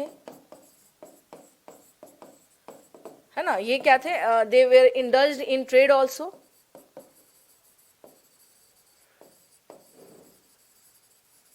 इंडल्ज्ड इन ट्रेड ऑल्सो। ये ट्रेड में भी क्या थे, ये लोग काफी ज्यादा इन्वॉल्वमेंट था इनका। तो अगर व्यापार में भी बात करें, खेती में किस में सबसे ज्यादा अग्रणी थे, यानी किस में सबसे ज्यादा ये आगे थे, तो ये लोग जिसको कहते हैं कॉटन की खेती जो है वो सबसे ज्यादा हुआ करती थी। कॉटन को क्या कहेंगे, कॉटन की खेती जो कहते हैं ना, कॉटन की खेती सबसे ज्यादा क्या थी, हुआ करती थी उस टाइम पे, यानी सूती वस्त्रों का जो उत्पादन है वो हुआ करता था। अच्छा, कपास, यस यस, हाँ बिल्कुल सही, कपास की खेती। कभी कपास देखें कि नहीं देखें आप लोग, कपास की खेती, ये किस कार्य को किया करते थे, ये लोग कपास की खेती किया करते थे, है ना, कपास की खेती करते थे।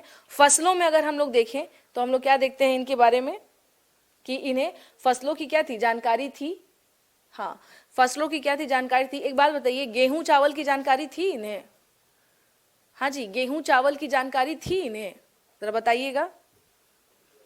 हाँ हाँ, गेहूं चावल आ जाइए, कौन कौन सा अनाज, यानी कि अनाज की बात करें, सीरियल्स, कौन कौन से सीरियल्स ये उगाया करते थे, तो देख लीजिए, गेहूं हो गया,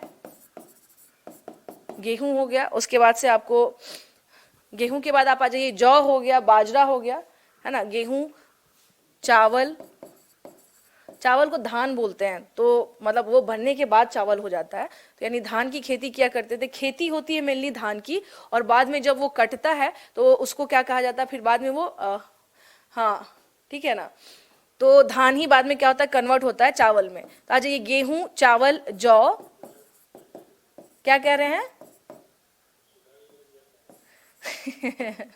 सही बात है, गेहूं, चावल, जौ। अच्छा एक बात बताइए, बिहार में मिर्चा का चूड़ा कहाँ का फेमस है?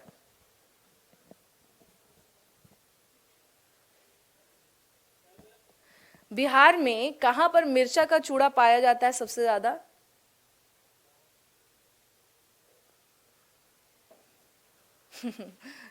यस, बिल्कुल सही, चंपारण में स्पेशल, आपको बता दूं कि ये स्पेशल कैरेक्टरिस्टिक है या स्पेशल विशेषता है कि मिर्चा का चूड़ा ये पूरे बिहार में अगर आप बात करें तो ये बेतिया के पास क्या होता है, बनता है ये।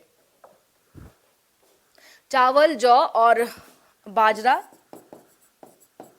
चावल, जौ, बाजरा, इसकी क्या हम लोग देखते हैं, गेहूं, चावल, जौ और बाजरा, इसकी क्या करते थे, और खजूर, और खजूर, इसकी क्या करते थे ये लोग, खेती किया करते थे। हाँ बिल्कुल सही बताया सोनी, जिन लोगों ने भी बताया बिल्कुल सही बताया है। ध्यान रखिएगा, जो लोग नहीं है उस साइड के, स्पेशली जो लोग साउथ बिहार के हैं, जो लोग दक्षिण बिहार के हैं, उन्हें नहीं मालूम होगा, हाँ वो उन्हें नहीं पता होगा, तो इसलिए ये चीज क्या है, आपको थोड़ा सा ध्यान रखना है, ठीक है। तो इसकी ये लोग खेती क्या करते थे। एक चीज और है, ये जो चीज है खजूर जो है, ये मीठे के रूप में भी क्या होता था, प्रयोग होता था। उसके साथ साथ शहद के तौर पे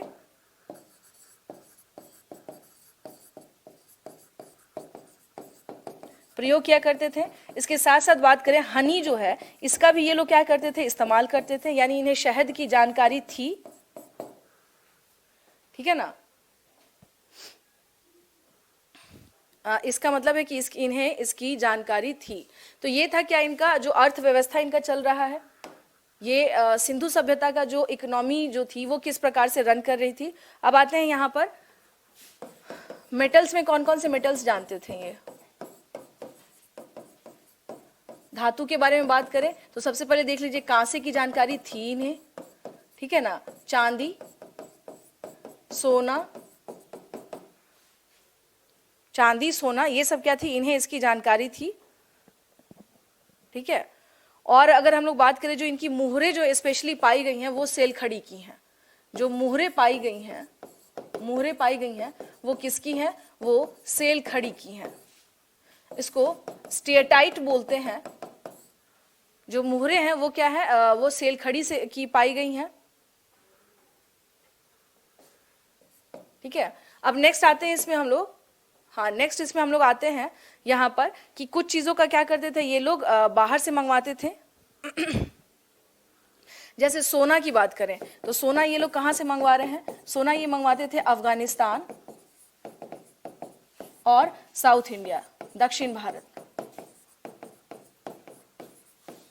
साउथ इंडिया में जैसा आप जानते हैं कोलार गोल्ड फील्ड बहुत ज्यादा क्या है, फेमस है साउथ इंडिया। यहां से क्या करते थे ये लोग, गोल्ड को मंगवाते थे, गोल्ड मंगवाते थे ये लोग, ठीक है। लाजवर्द क्या होता है, एक स्टोन होता है, ये कहां से आता था, बदख्शां। लाजवर्द ये कहां से आता था, बदख्शां। कहां से, ये कहां है, अफगानिस्तान। अफगानिस्तान से लाजवर्द एक स्टोन होता है जो ये कहां से मंगवाते थे, अफगानिस्तान से, ठीक है ना। टीन जो है, टीन का ये लोग क्या करते थे, आयात करते थे। टीन कहां से आता था, टीन भी ईरान और अफगानिस्तान से। टीन ईरान और अफगानिस्तान से, ठीक है।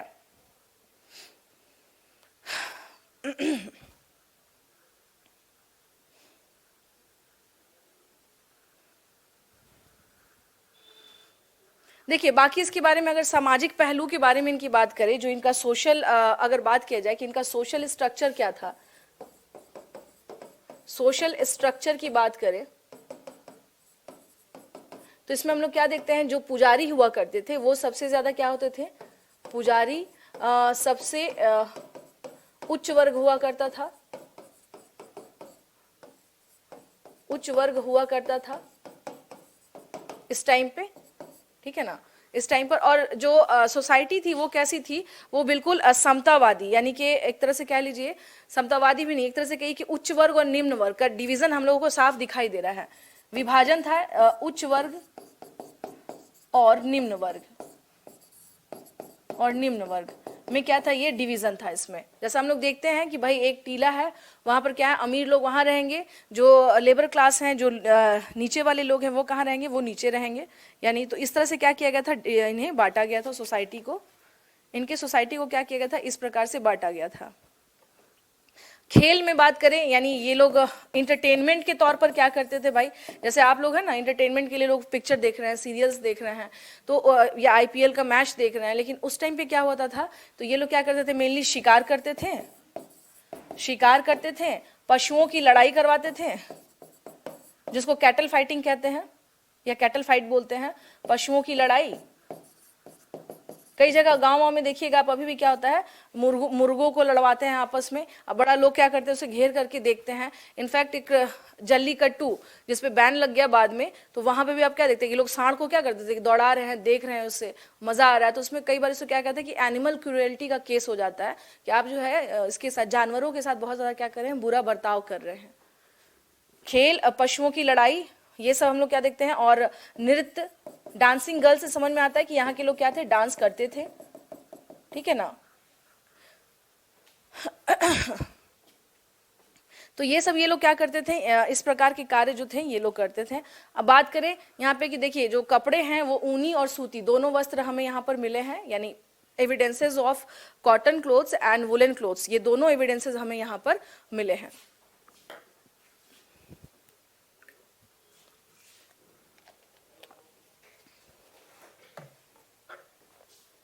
तो ये हम लोग क्या देख रहे थे, ये था सिंधु सभ्यता का जो स्पेशल कोई जो कैरेक्टरिस्टिक्स है, ये था। तो इसको इस तरह से समझना है, जैसे अगर आपका जो बीपीएससी का जो पीटी का जो क्वेश्चन है, वो थोड़ा सा क्या करिएगा, जा करके एक बार देखिएगा इंडस सिविलाइजेशन से कौन कौन से क्वेश्चन पूछे गए हैं, ठीक है। क्योंकि मैंने क्या कहा कि हमें जो है पढ़ना है पीटी के पर्पज से, ना कि हमें पूरा मेंस के पर्पज से इस पर पूरा रिसर्च करना है, ऐसा नहीं है। मेन जो जगह है उसके खोजकर्ता कौन है और वहाँ पे क्या क्या जो स्पेशल कैरेक्टरिस्टिक्स है वो हमें जानना है। तो ये सब चीज़ें मैंने आपको बता ही दी। आर्थिक पक्ष क्या था इसका, इसका सामाजिक पक्ष क्या था, ये सारी चीज़ें मैंने बता ही दी आपको, ठीक है। तो अब हाँ जी, यहाँ तक क्लियर है आप लोगों को? आगे बढ़े अब टॉपिक में। इससे ज़्यादा देखिए सिंधु में इससे ज़्यादा कुछ है नहीं, इससे ज़्यादा। नेक्स्ट हम लोगों का शायद वैदिक एज रह गया था, है ना? हाँ जी, वैदिक एज रह गया था।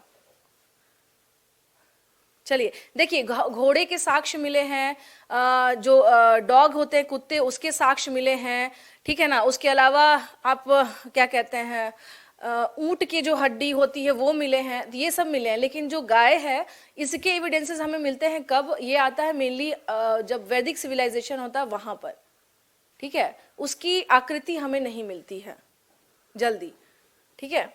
अब आते हैं हम लोग वैदिक कल्चर, या वैदिक कल्चर ही बोलिए इसको, सिविलाइजेशन नहीं है, कल्चर है। एक संस्कृति थी ये, वैदिक संस्कृति, वैदिक संस्कृति। अब बात करें कि भाई ये जो वैदिक काल था हमारा, हाँ, वैदिक काल के बारे में अगर हम लोग बात करें तो इसका जो सबसे पहले आएंगे हम लोग टाइम पीरियड पर कि इसका समय काल क्या था।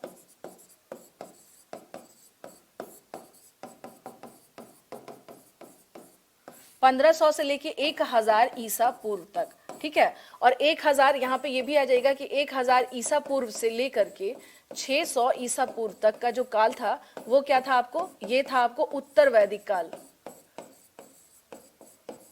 अच्छा, मेरी जो सेकंड क्लास हुई थी ना, देख लीजिएगा, उसमें बहुत सारी चीजें मैंने बता रखी हैं, ठीक है। उसमें बहुत सारी चीजें मैंने बता रखी हैं, जैसे प्री हिस्टोरिक पीरियड क्या होता है, प्रोटो हिस्टोरिक क्या होता है, उसे वहां पर देख लीजिएगा। देखा या नहीं देखा है आप लोगों ने?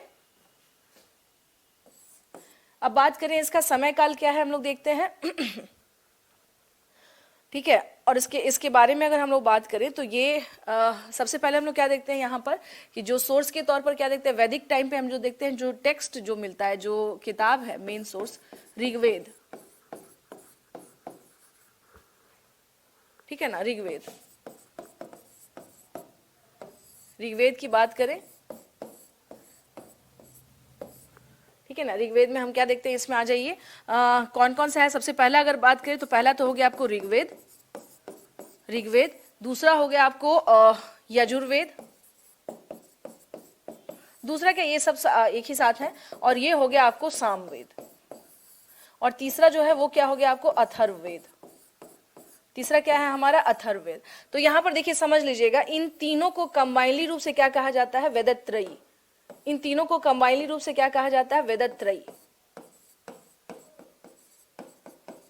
वेदत्रयी, वेदत्रयी इसे क्या कहा जाता है, यानी इसमें तीन क्या है, वेदास हैं। It means it includes 3 Vedas, it includes 3 Vedas, 3 Vedas, 3 Vedas.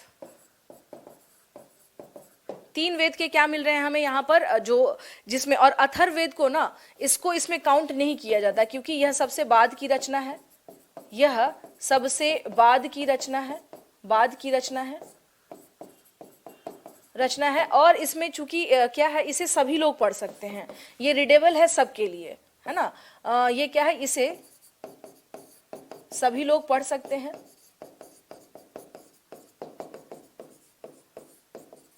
Atharvaveda पढ़े हैं या नहीं पढ़े, आप लोग कभी पढ़ा है आप लोगों ने? हाँ जी, अथर्ववेद पढ़ने का कभी दुर्लभ मौका मिला है आप लोगों को? नहीं पढ़े हैं? नहीं, कुछ तो कहेंगे कि मैम हम लोग तो ऋग्वेद ही नहीं पढ़े हैं, हाँ टाइम नहीं मिल पाता, कंपटीशन की तैयारी में लगे हैं चलिए, तो अथर्ववेद का देखिए, इसके बारे में बता देती हूँ। देखिए ऋग्वेद जो है ना, इसमें बेसिकली हम लोग बात करें तो ऋग्वेद, वेद का मतलब ही होता है ज्ञान। तो ऋग्वेद ये वो काल है जब माना जाता है, देखिए इंडस सिविलाइजेशन के बारे में कुछ चीजें मैं बता दूं आपको कि इंडस सिविलाइजेशन का जब डिक्लाइन हुआ था 1750 में, तो उसके बाद माना जाता है कि या तो वहां पर जो भौगोलिक जो होते हैं चेंजेस, उसका वो एक कारण रहा, जैसे बाढ़ आ जाना, सिंधु नदी में बाढ़ आना एक कॉमन रीजन रहा होगा जिसकी वजह से इंडस सिविलाइजेशन का डिक्लाइन हुआ। और इसके बाद माना जाता है कि बाहर से, यानी कि बाहर से क्या हुए थे, लोग आए थे, उन्होंने ही आके सिंधु वाले रेंज में, यानी उस क्षेत्र में रह करके एक पूरा का पूरा क्या किया, उन लोगों ने एक कल्चर डेवलप किया, और वो क्या क्या कहलाया आपको, वो आर्यन कल्चर कहलाया। हाँ, वो क्या कहलाया, आर्यन कल्चर कहलाया, या आर्य की संस्कृति भी हम लोग देख रहे हैं। तो वैदिक कल्चर वही है जब आर्यों का भारत में आगमन हो रहा होता है। तो उस टाइम पर पूरा इंडस सिविलाइजेशन क्या हो चुका था, खत्म हो चुका था। लेकिन यहाँ पर एक चीज आपको और बता दूं कि हमेशा क्या होता है, तरक्की जो होती है वो कैसे होती है कि भाई आप अभी इस पोस्ट में, फिर इस पोस्ट पे जाएंगे और ऊपर पोस्ट पे। यहाँ हम लोग क्या देख रहे हैं, देखिए यही होता है ना कि भाई शहर से महानगर होगा या नहीं होगा, डेवलपमेंट यही है ना। विकास का मॉडल क्या होगा भाई, किसी का विकास होगा, नाम होगा तो आप उसे बुरा मत मानिएगा, मैं एक बात कह रही हूँ, विकास का जो मॉडल होता है, यानी डेवलपमेंट का जो मॉडल होता है वो यही होता है ना। हाँ जी, शहर से महानगर होता है ना, यानी कि सिटी से मेट्रोपॉलिटन तक जाते हैं हम लोग, यही होगा ना, यही होगा। लेकिन शहर से गांव की ओर आपने सुना है, यानी उसका विलेज का फॉर्मेट हो जाए एकदम अचानक से।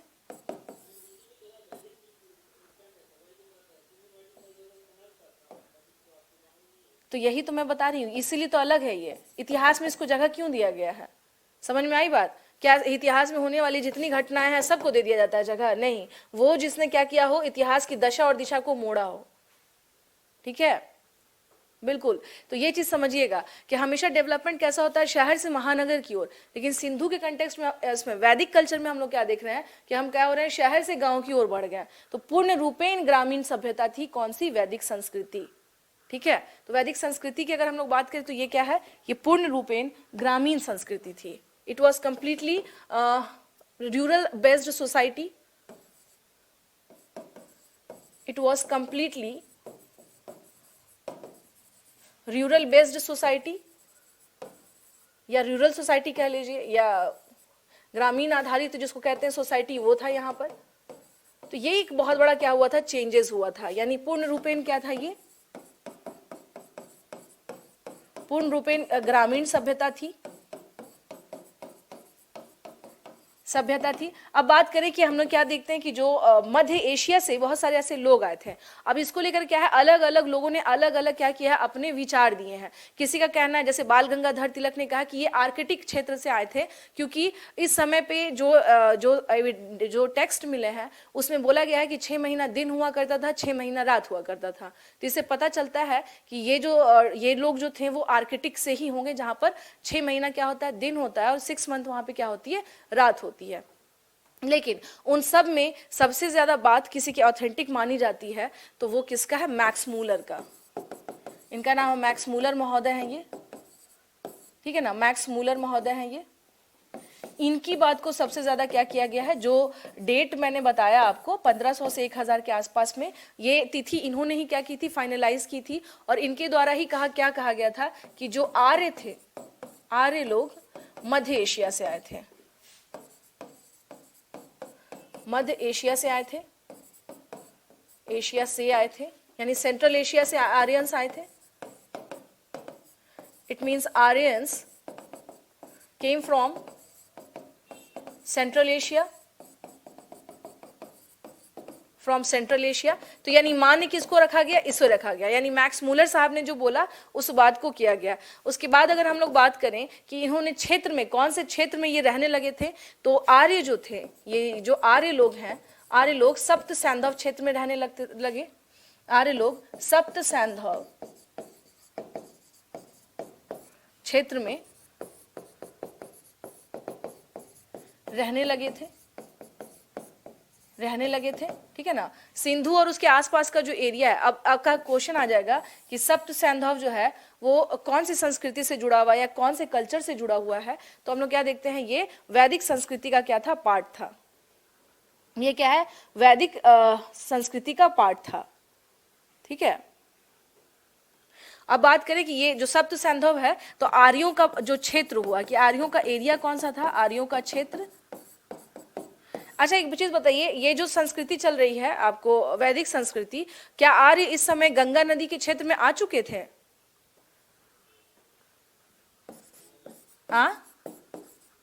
नहीं आए थे क्या?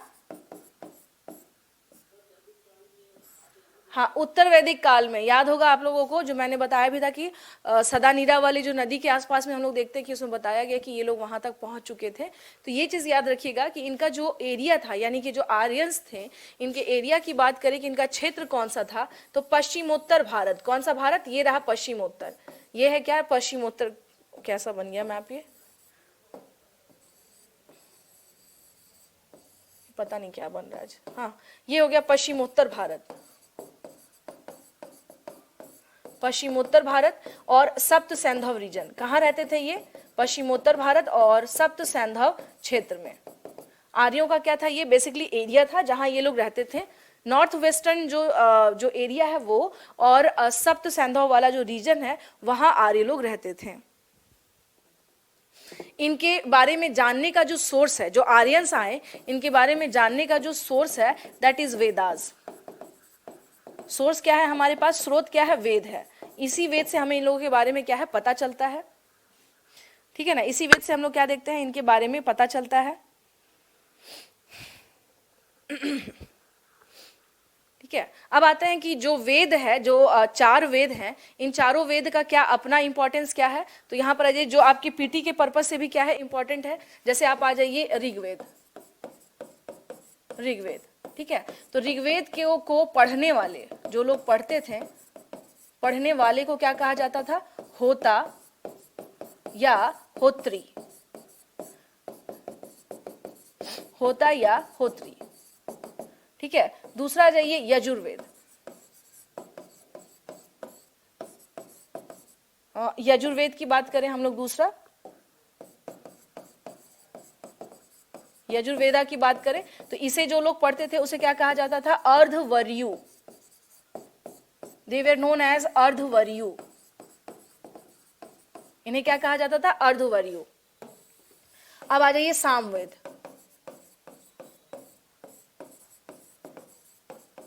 सामवेद की बात करें तो इसे जो लोग पढ़ते थे उसे क्या कहा जाता था, इन्हें कहा जाता था उद्गात्या,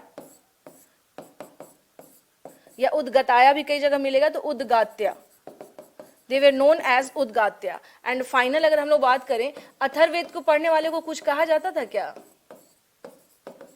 क्या कहा जाता था, कुछ भी, है कुछ भी। सुनिए मैंने क्या कहा, ये जो तीन वेद है ना, अभी मैंने आपको बताया कि ये तीनों के तीनों कंबाइनली रूप से क्या, किस नाम से जाने जा रहे हैं, वेदत्रयी, ठीक है ना। तो वेदत्रयी इन द सेंस कि वेद को मेनली माना जाता है पंडित इंसान, हाँ जी, देखिए अथर्ववेद जो है ना ये सबके लिए था, मैंने क्या कहा, दिस कॉमन बुक, जिसको आप क्या कहेंगे, कॉमन, कॉमन फॉर ऑल। तो इसका मतलब जब ये सबके लिए सामान्य हो गया तो इसका मतलब ये है कि ये अब जो है बहुत विशिष्ट बुक नहीं कहलाएगी। समझ गए आप? यानी अगर जैसे ये 3 बुक्स है, ये 3 बुक्स हो गए, जैसे हमारे यहाँ छोड़िए, अगर पंडित जी को ही आप बुलाते हैं, पूजा पाठ करते हैं, तो वो कहीं ना कहीं से विशिष्ट हैं, क्योंकि उनके पास ऐसा नॉलेज है जो आपके पास नहीं है ना? अगर आपके पास ही वही नॉलेज हो जाए तो आप भी, आपको फिर उनकी क्या रिक्वायरमेंट है? समझ रहे हैं आप? तो सेम वैसा ही है कि ऋग्वेद को जो लोग पढ़ते थे वो स्पेशल लोग हुआ करते थे, यानी कुछ कम ही लोग पढ़ते थे जिनको होता या होत्री बोला जाता था। यजुर्वेद को वो लोग पढ़ते थे, उन्हें अर्धवर्यु, यानी ये भी एक स्पेशल क्लास के लोग थे जो पढ़ते थे, सभी लोग को अलाउ नहीं था। सामवेद की बात करें तो इसको क्या है, ये इसे ये भी माना जाता है भारतीय संगीत का उद्गम हुआ है इससे, भारतीय संगीत का उद्गम हुआ है इससे, यानी origin of Indian music, origin of Indian music. ठीक है, तो ये क्वेश्चन आपका आता है कि इसमें तो एक बात बताइए, अगर इसमें क्या कहते हैं, ये भारतीय संगीत इससे ओरिजिन हो रहा है, तो ये गद्य में होगा या पद्य में होगा, किस में होगा ये? हाँ, गद्य और पद्य दोनों में है। किसमें? पद्य में होगा, बिल्कुल, दोनों में नहीं होगा, क्योंकि इसको जब भी आप पढ़ेंगे, प्रोज जिसको बोलते हैं, इट मीन्स इसको आप जब भी पढ़ेंगे गा करके ही पढ़ना है इसे। तो गद्य में कहां से होगा? गद्य का मतलब होता है कि उस बात को आप नॉर्मली बोल सकिए, तो गद्य इट मीन्स गद्यांश, तो गद्यांश नहीं है, प्रोज यानी कि पद्य में है। और आप सामवेद की क्वालिटी यही थी, सा रे गा मा पा, ये जो इसका ओरिजिन है ये कहाँ से हुआ है? सामवेद से। तो अगर आपको ये पढ़ना है तो इसका मतलब है कि ये गा के ही पढ़ना है, इसीलिए इसको पढ़ने वाले को उद्गात्य कहा गया, यानी गा करके पढ़ने वाला। ठीक है, अथर्ववेद की बात करें तो देखिए अथर्ववेद में हम लोग क्या देखते हैं, इसके कुछ चीजें और, कि इसमें औषधि के बारे में जानकारी है, औषधि, जादू टोना, जादू टोना, वशीकरण, वशीकरण समझते हैं आप लोग?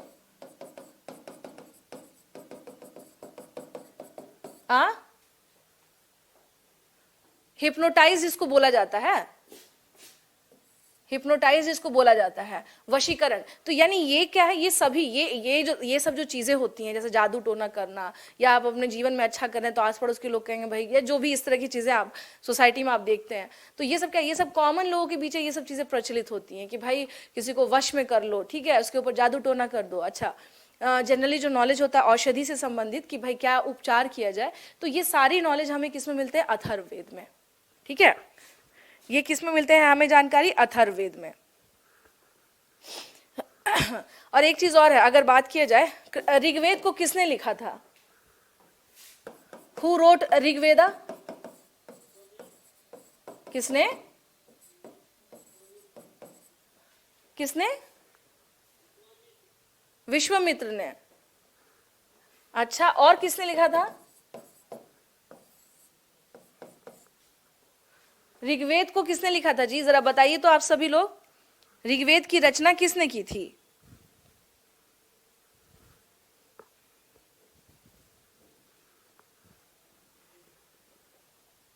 ऊपर में क्या लिखा है?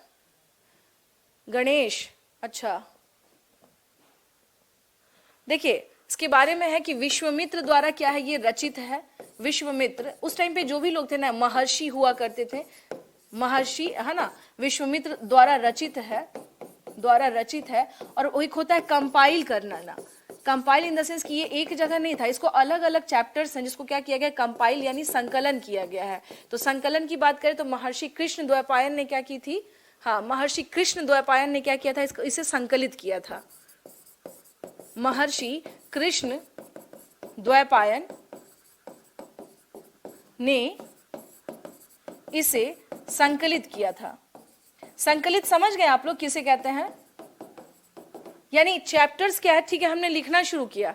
और ऋग्वेद में ऐसा है कि इसमें बहुत सारी अलग अलग महिलाएं, विदुषी ने भी क्या किया, इसमें अपना कंट्रीब्यूशन दिया है। तो कई सारे लोगों ने मिलकर क्या किया है, इसे लिखा है। और फाइनली जो कंपाइलेशन की बात करें, जैसे अलग अलग अलग चैप्टर हो गए, जैसे आप जानते हैं कि ऋग्वेद में, यानी कि अगर बात करें ऋग्वेद की, तो इसमें क्या है, 10 मंडल हैं, 10 मंडल। 10 मंडल को आप समझिए चैप्टर, ठीक है ना। मंडल को हम क्या समझेंगे, चैप्टर। 10 चैप्टर हुए, ठीक है। तो अब इसमें जो है 10 चैप्टर हुए, तो ये अकेले नहीं, यानी इसको, इसमें सबका क्या रहा है, कंट्रीब्यूशन रहा है। इसमें क्या रहा है, सबका कंट्रीब्यूशन रहा हुआ है। अब इसमें जैसे पूछा जाए कि इसका जो 10वां मंडल है, इसका जो 10th चैप्टर हुआ, जो इसका 10th मंडल हुआ, 10th मंडल हुआ, इसी में हम लोग क्या देखते हैं, 10th मंडल में ही क्या बताया गया है, 4 वर्णों के बारे में बताया गया है ना। 4 वर्णों के बारे में क्या किया गया है, बताया गया है। ये 10th मंडल में है क्या स्टूडेंट, पुरुष सूक्त है, पुरुष सूक्त है, ठीक है, पुरुष सूक्त है। और इसमें ही क्या किया गया है, 4 वर्णों के बारे में बताया गया है, वर्णों के विषय में बताया गया है, में बताया गया है। इट मीन्स जो 4 वर्णास जो है, यानी वर्णास, 4 वर्णास जो है वो किस में है, वो 10वें मंडल में है, यानी 10 जो चैप्टर हुआ उसमें है। एक बहुत फेमस देवता हुआ करते थे, इनका नाम था सोम देवता, वो 9th चैप्टर में है। जो क्वेश्चन मैं आपको बता रही हूँ उसमें, कि अगर कभी क्वेश्चन आ जाए, इसका जो 9th जो मंडल है, यानी 9th मंडल की बात करें तो इसमें क्या है, यह it was devoted to God सोम,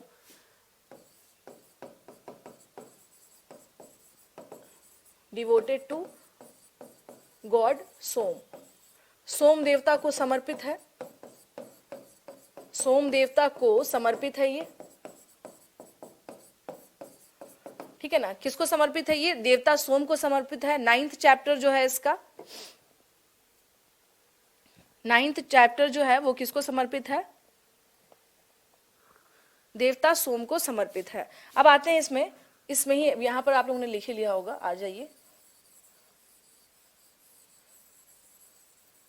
अब बात करें इसमें कि जैसे कितने इसमें चैप्टर हैं। जैसे ऋग्वेद की ही बात करें, अगर हम लोग ऋग्वेद की बात करें तो इसमें क्या है, 10 मंडल, 10 मंडल, 1058 सूक्त, ठीक है ना। 1058 क्या है, सूक्त है इसमें, 1028 सूक्त है, सॉरी 1028 सूक्त है, 1028 क्या है, सूक्त है। और इसके अलावा क्या है, इसमें मंत्र जो होते थे वो कितने हैं, तो 580 क्या है, मंत्र है। मंत्र को बोलते हैं स्टूडेंट इंग्लिश वाले हाइम्स, ठीक है ना। ये क्या है, इसमें मंत्र कितने हैं, हाइम्स कितने हैं, 10580, 1028 सूक्ताज हैं, यानी सूक्त हैं, 10 मंडल हैं, यानी चैप्टर हैं इसमें। इट कंसिस्ट, यानी इसमें क्या क्या है ऋग्वेद की बुक में,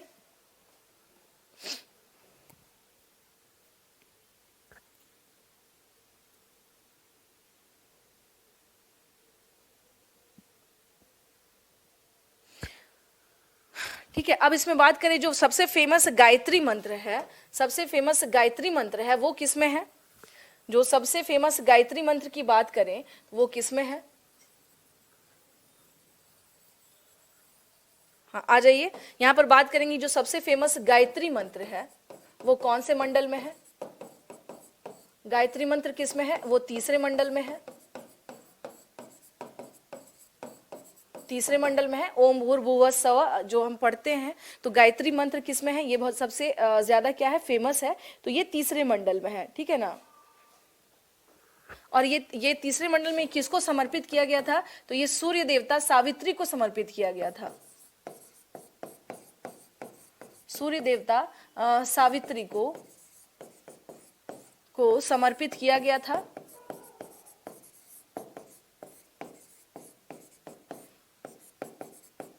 किया गया था, ठीक है, 3रे मंडल में।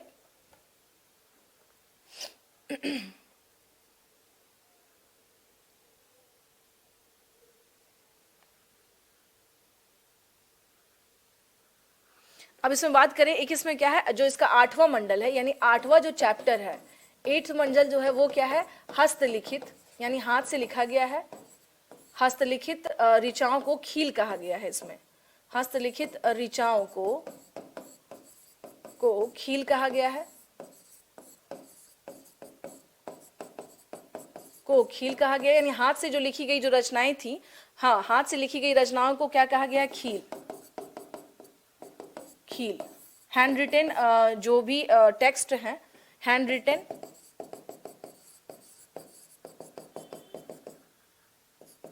हैंड रिटेन जो है इन्हें क्या कहा गया है, खील कहा गया है।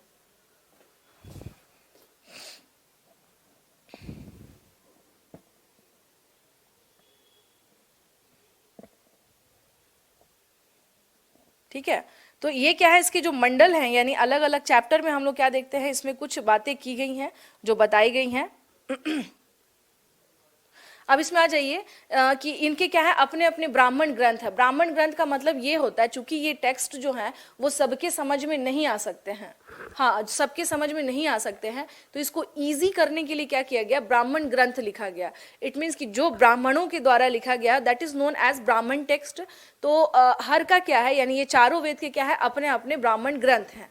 अब वो चारों ग्रंथ कौन से हैं, आ जाइए। सबसे पहले बात करें हम लोग किसकी, ऋग्वेद की। ऋग्वेद की अगर बात करें, इसका जो ब्राह्मण ग्रंथ है, ब्राह्मण टेक्स्ट, इसके ब्राह्मण टेक्स्ट की बात करें तो कौन सा है इसका ब्राह्मण टेक्स्ट, तो देख लीजिए। इसका ब्राह्मण टेक्स्ट है आपको ऐतरेय और कौशितकी। ऐतरेय और Kaushitaki, it means Aitareya and Kaushitaki. ठीक है, ये था ऋग्वेद का। नेक्स्ट अगर हम लोग अब आएंगे, इसमें हो गया आपका, सॉरी, नेक्स्ट अगर हम लोग आएंगे तो वो हो गया हमारा कौन सा, यजुर्वेद, यानी कि व्हाट इज द ब्राह्मण टेक्स्ट ऑफ यजुर्वेद। यजुर्वेद के जो ब्राह्मण टेक्स्ट हैं वो कौन से हैं, शतपथ तथा तैत्रीय ब्राह्मण। शतपथ तथा तैत्रीय ब्राह्मण, it means Shatapatha and Taittiriya, Taittiriya ब्राह्मण। ये क्या है, इसके ब्राह्मण टेक्स्ट है यजुर्वेद। सामवेद की बारे में बात करें, सामवेद का कौन सा है, ब्राह्मण टेक्स्ट ऑफ सामवेदा।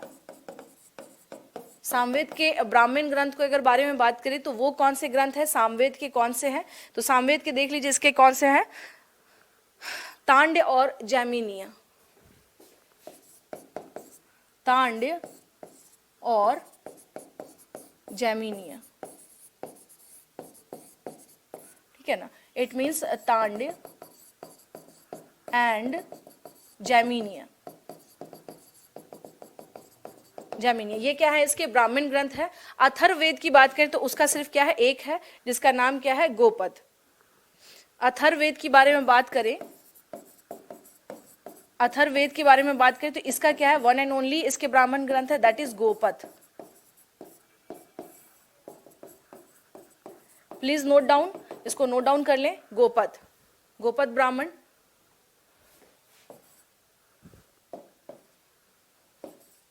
गोपद क्या है, ब्राह्मण।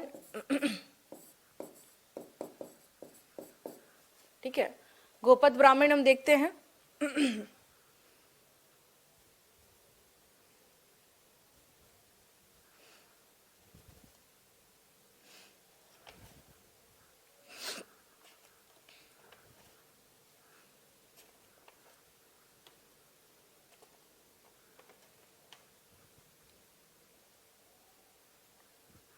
ठीक है, बाद में हम लोग क्या देखते हैं, एक इसका एक क्या कहते हैं, जो फिलोसफिकल पार्ट है उसे बोला जाता है उपनिषद।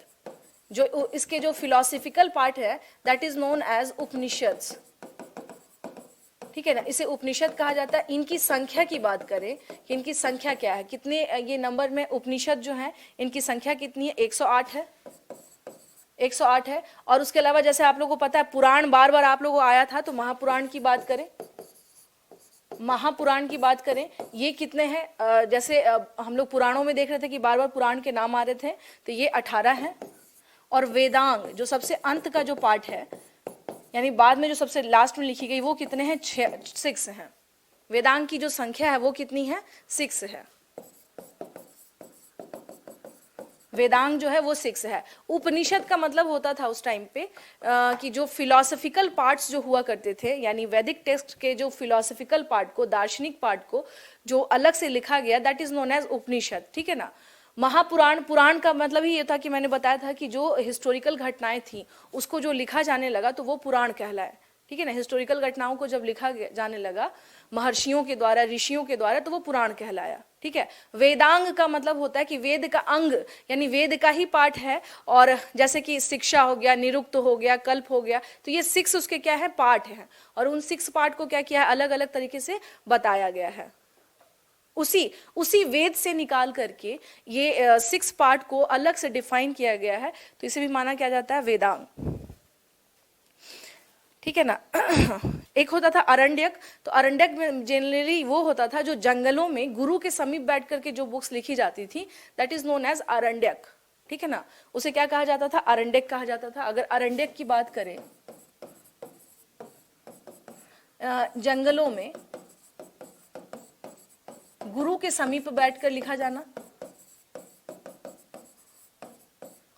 गुरु के समीप लिखा जाना, यानी इनके पास में बैठ करके जो बुक्स लिखी जाती थी वो क्या कहलाती थी? आरण्यक, दैट इज नोन एज आरण्यक।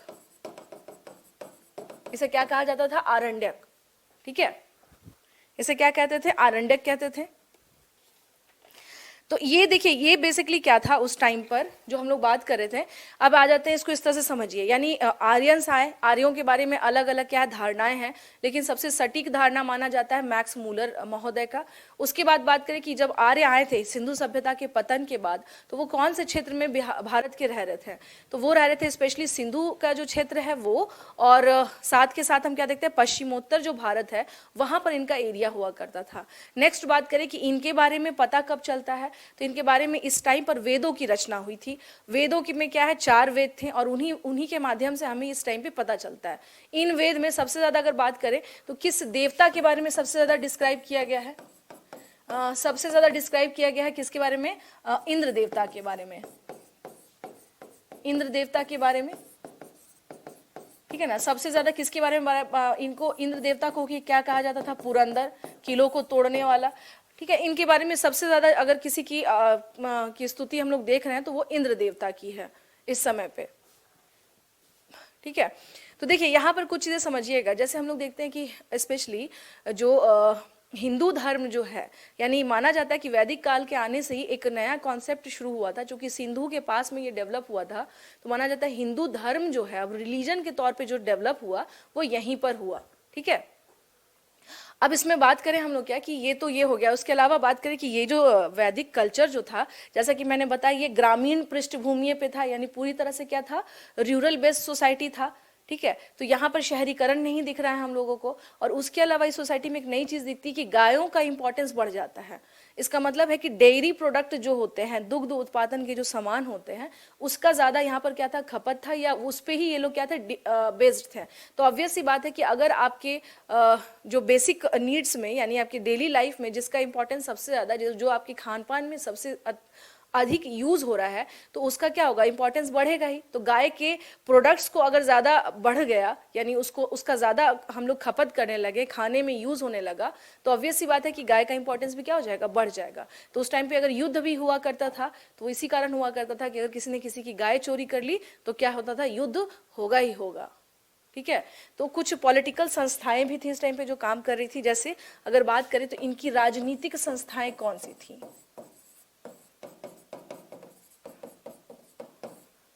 यानी पॉलिटिकल इंस्टीट्यूशंस की बात करें, पॉलिटिकल इंस्टीट्यूशंस की बात करें तो देखिए 3 थी, सभा, समिति और विधत। 3 थी, सभा, यानी हम लोग देख क्या रहे हैं कि प्रॉपर क्या चीजें बिल्कुल इसमें? सभा, समिति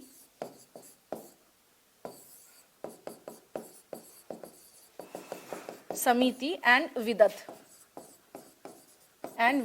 आपका अगर क्वेश्चन आ जाए कि इनका जो पॉलिटिकल संस्था था वो क्या था, सभा, समिति और विदत इनके पॉलिटिकल इंस्टीट्यूशंस हुआ करते थे, यानी इनके क्या थे, राजनीतिक जो है।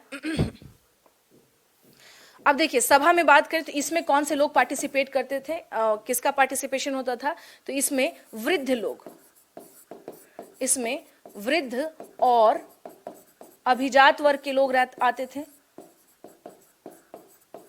अभिजात वर्ग के लोग होते थे, यानी कि जो ओल्ड होते हैं, old and allied class, we can say that old and allied class, ठीक है ना, जिसको एलिड क्लास भी कहते हैं। ओल्ड एंड एलिड क्लास, इनकी संस्था कौन थी, सभा थी। समिति की बात करें, ठीक है ना, समिति की बात करें हम लोग तो ये थी, ये मेन केंद्रीय जो राजनीतिक संस्था जिसको कहते हैं, केंद्रीय राजनीतिक संस्था के तौर पर यही थी।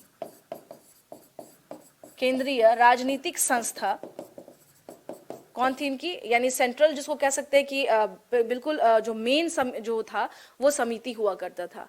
विदत के बारे में अगर हम लोग बात करें तो यहाँ पर हम लोग क्या देखते हैं, विदत के बारे में अगर हम लोग बात करें तो ये क्या था, विदत जो है यहाँ पर ये जो संस्था थी यह धर्म, यानी धर्म से संबंधित और युद्ध से संबंधित निर्णय लिए जाते थे, या जो मैटर वो देखे जाते थे युद्ध से संबंधित।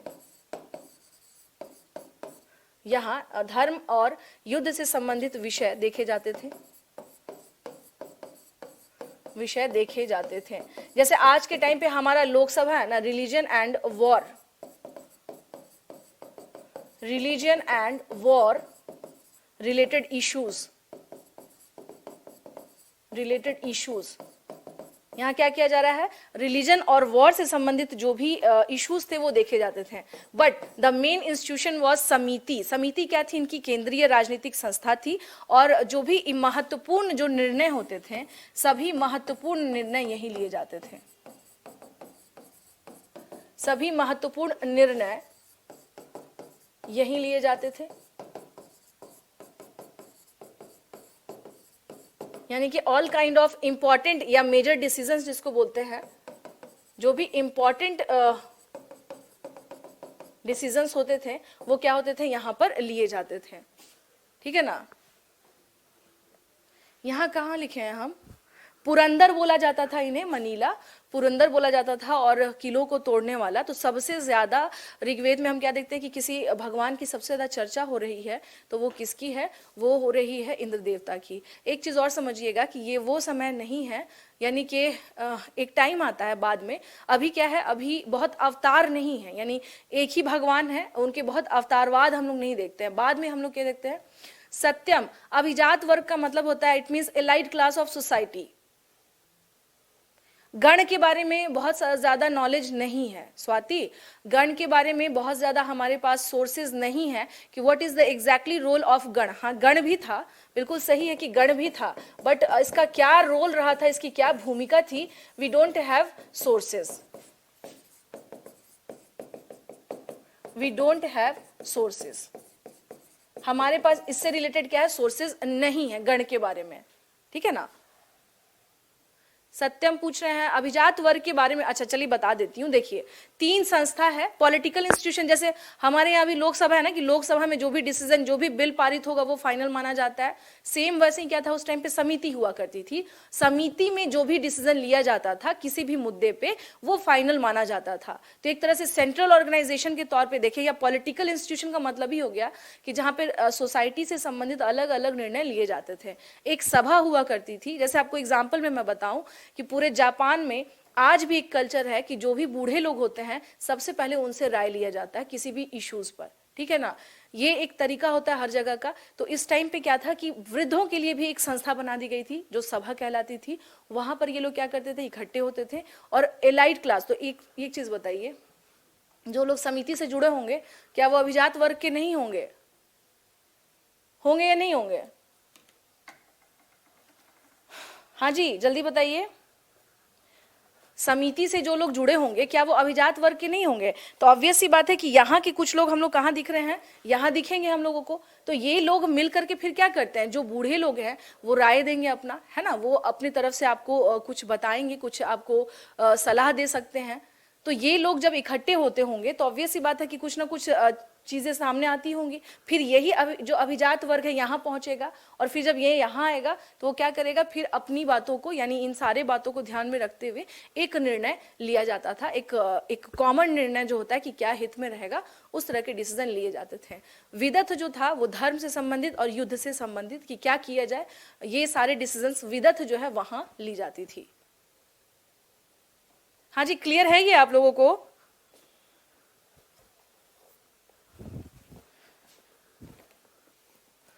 Is it clear? ये क्लियर है आप लोगों को?